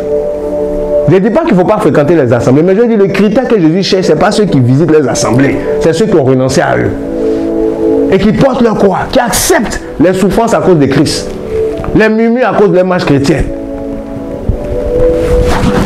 Sans abandonner, en ayant les regards fixés sur l'objectif, comme Christ l'a fait. Est-ce que tu es comme ça? Ceux qui sont capables de pouvoir maintenant entendre et suivre le maître. Suivre ses voies, suivre ses directives, c'est des gens qui ont abandonné, qui ont renoncé à eux, qui portent leur croix. Si ces deux choses-là ne sont pas, tu ne pourras pas suivre. Tu vas accompagner les autres sur la route, comme des grandes foules qui faisaient route avec Jésus. Ils suivaient de loin. Mais quand les situations qui permettent d'identifier les disciples ont commencé à émerger, ils ont disparu. Quand Jésus a donné des paroles qui ne touchaient plus les cœurs, enfin qui ne caressaient plus les gens dans le sens du poil, quand Jésus a commencé à parler des paroles dures, il dit cette parole est dure, qui peut l'écouter? Ils se sont retirés de lui dans Jean chapitre 6. Ceux qui sont restés, c'est les disciples. Les disciples, même quand la parole devient dure, tu les reprends, tu les traites à des choses, ils vont dire mais à qui irions-nous? Tu as les paroles de la vie. Même si c'est dur, on est avec, on te suit. C'est ça les disciples. Est-ce que tu es un disciple? Tu as la réponse toi-même ce soir. Si tu es un disciple, bonne route, continue. Ne te relâche pas, ne laisse pas les hommes qui te critiquent te sortir de ta marche. Ne laisse pas les pressions de la marche chrétienne te sortir. Ne laisse pas tes émotions, ton image auprès des autres et même ta volonté te sortir. Mais il faut sacrifier ces choses. Il faut renoncer à ces choses. C'est une décision et ça s'apprend. Côtoie des gens qui sont disciples. Ça c'est ma thèse, je termine. Les mauvaises compagnies corrompent les bonnes mœurs. Ok? Les mauvaises compagnies, la Bible dit, corrompent les bonnes mœurs. 1 Corinthiens 15, je pense le verset 33 parle de ça. Donc, fréquente les gens qui sont des disciples. Fréquente les gens qui sont des disciples eux-mêmes, qui ont mis leur volonté de côté. Fréquente les gens qui ont renoncé à eux pour marcher avec Dieu. Fréquente les gens qui ont renoncé à leurs émotions, à leur réputation, qui sont prêts à faire ce que Dieu leur demande, même quand tout le monde se lève contre eux. Qui sont prêts à être fidèles à Dieu, même lorsqu'on ne les comprend pas. C'est des gens qui ont mis Dieu avant tout. Fréquente des personnes qui supportent la tentation, qui supportent la persécution, qui ont vaincu la tentation bien sûr, mais qui supportent la persécution, qui supportent les calomnies, qui sont capables de garder la parole. Jésus a dit quoi? Enseignez-leur à garder tout ce que je vous ai commandé, peu importe les conditions. On les critique, ils gardent. Que la condition soit mauvaise, ils gardent le dépôt. Tout le monde se retire d'eux, ils gardent la vision. Fréquente de telles personnes. Fréquente de telles personnes. Alléluia. Que Dieu soit béni. Fréquente de telles personnes. Parce que les mauvaises compagnies fréquentent les bonnes mœurs. Si tu marches avec des vrais disciples, tu vas commencer à être attiré, à vivre, à être contaminé par la vie des disciples. C'est pour ça que quand Paul s'est converti, il est parti chez les disciples pour apprendre. Les disciples doivent se fréquenter. Si tu as quelqu'un, un frère, une soeur qui n'est pas disciple, tu sens que cette personne n'a pas tous ces critères. Et mon frère, si tu veux grandir en tant qu'un disciple, fréquente des gens qui ont le caractère des disciples.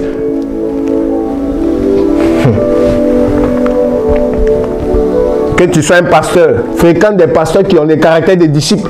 Tu es un prédicateur, fréquente des prédicateurs qui ont le caractère des disciples. Ne fréquente pas les gens parce qu'ils ont une réputation et puis ils n'ont pas de vie des disciples. Ne fréquente pas les gens parce qu'ils ont une grande renommée.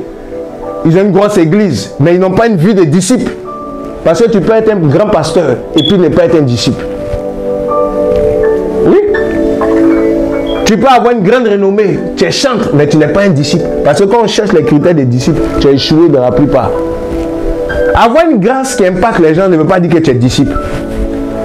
Le disciple se détermine par rapport à sa relation et à son modèle qui est Jésus-Christ. Alléluia. Et j'ai cité les critères. Donc voici, je m'arrête là pour aujourd'hui. J'espère que vous êtes bénis. Que la grâce de Dieu soit sur vous. Je vais prier pour tous ceux qui veulent réellement embrasser le disciple-là. Voilà pourquoi on met des formations pour aider les gens au disciple-là. Avec Premier Pas en Christ que j'ai cité au début. Pour apprendre aux gens, parce que plusieurs ont reçu Jésus, mais ils n'ont pas été à l'école des disciples pour savoir comment marcher. Quels sont les garde-fous? Non. Chacun fait selon ce qu'il sent. Si tu as un songe, tu as une révélation. Si tu as une vision, les gens vivent par songe et par vision. Mais il n'y a pas la discipline des disciples. Il n'y a pas l'école des disciples. Il n'y a pas l'école où on apprend à imiter ceux qui ont été avant nous, qui ont le modèle de Christ.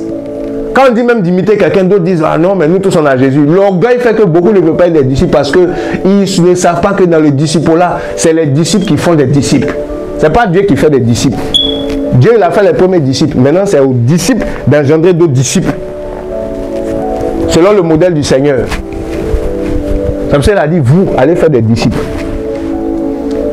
Moi, quand Dieu m'a parlé, je suis allé, il y a eu des gens que j'ai vu le disciple-là avec eux. J'ai vu le modèle de Christ avec eux. Oui. J'ai vu, on a besoin de ça.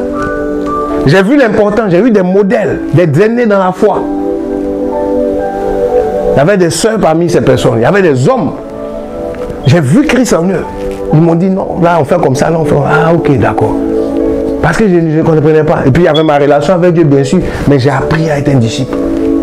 Il a dit allez faire. L'évangile, quand tu reçois l'évangile, que tu as accepté, tu crois, il est ton Seigneur Sauveur là. Tu es baptisé là. On doit t'enseigner ce que Jésus-Christ a commandé. C'est ce que la Bible dit dans Matthieu 28. Il dit quand ils seront baptisés, ne les laissez pas seuls le Saint-Esprit. Vous maintenant là, enseignez-leur ce que je vous ai commandé. Pour qu'ils deviennent disciples. Et c'est ce qui s'est passé dans Acte 2, 42. Quand ils ont été baptisés, 3000 ont été baptisés, Acte 2, 41, 42 là. La Bible dit qu'ils persévéraient dans l'enseignement des apôtres. Dans la communion fraternelle, dans les prières. On les a encadrés, ces 3000. Pour qu'ils deviennent des disciples. On leur a enseigné ce que Dieu avait, Jésus-Christ avait commandé. On ne leur a pas laissé le choix pour dire non, si tu veux, tu fais, si tu veux, tu ne fais pas. Non! C'est des choses qui sont des commandements. Le système RPS, c'est un commandement.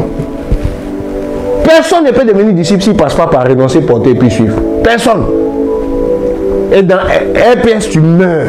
Ça s'est fait pour te tuer. Le disciple-là, c'est fait pour détruire ton ancien homme, pour que le nouvel homme soit formé. C'est par le disciple-là que ça s'est fait.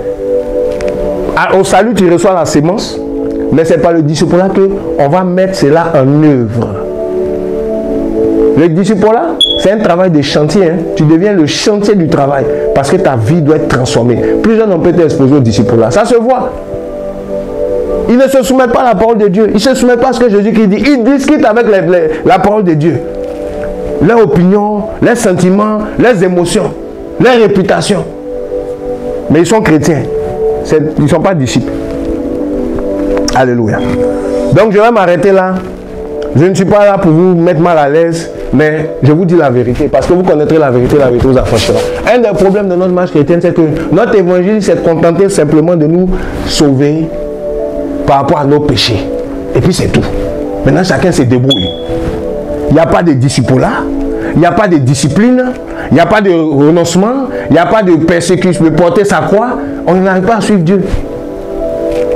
Des grandes foules font route avec Jésus. Des milliers de personnes. Tout ça, c'est bien. Mais frère, moi je veux dire une chose. Je ne suis pas satisfait. Je veux voir Christ dans ma vie, mais je veux aussi Christ dans la vie de ceux à qui j'enseigne.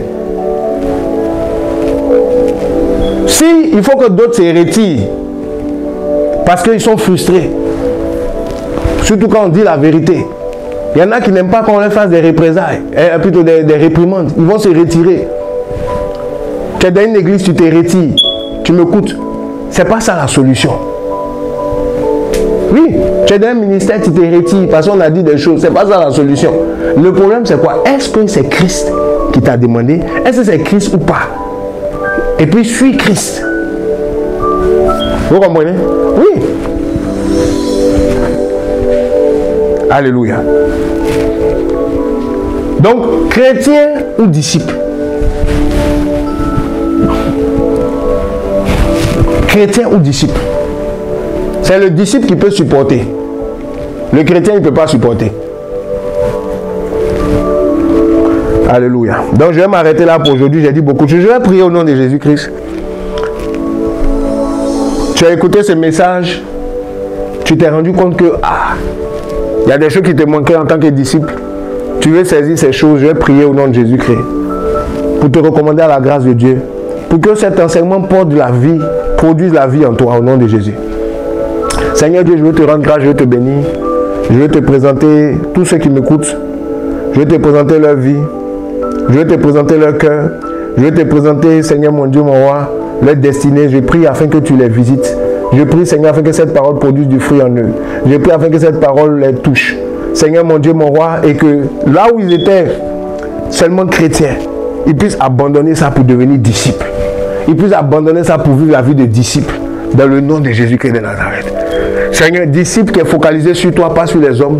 Disciples qui sont focalisés sur ton modèle, pas le modèle humain. Seigneur, qui savent t'imiter, qui savent reconnaître ton modèle chez ceux qui ont été avant eux, pour pouvoir le suivre, dans le nom de Jésus. Seigneur, modèle de persévérance, modèle de focus, modèle de constance. Seigneur, prêt à renoncer à leur vie, à leur moi, prêt à porter leur croix pour pouvoir te suivre. Seigneur, que de tels chrétiens émergent au nom de Jésus. Tous ceux qui sont en train de se repentir en ce moment, Seigneur, fais leur grâce, que leur vie soit changée. Que par le Saint-Esprit, ils puissent vivre ces choses et que leur vie soit complètement à l'image du modèle que toi tu nous as laissé.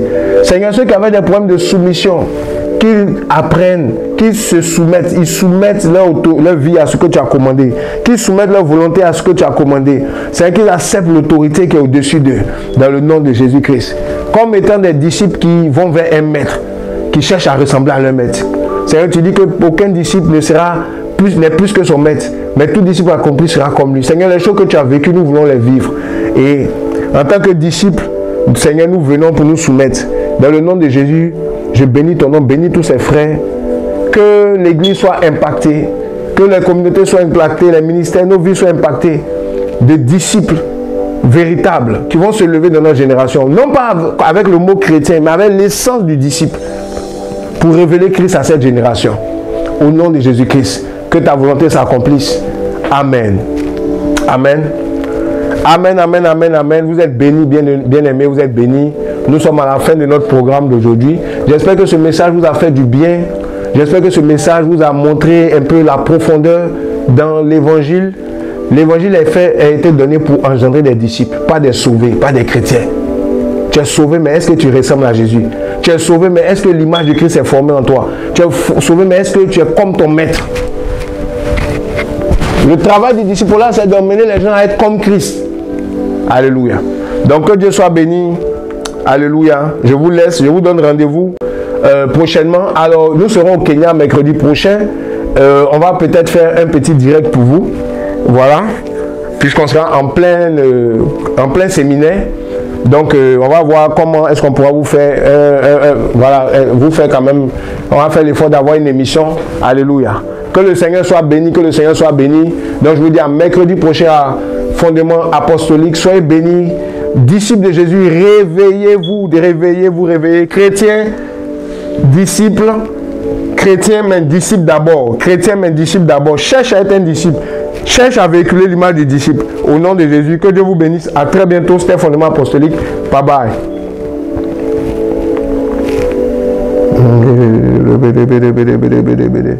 Rabba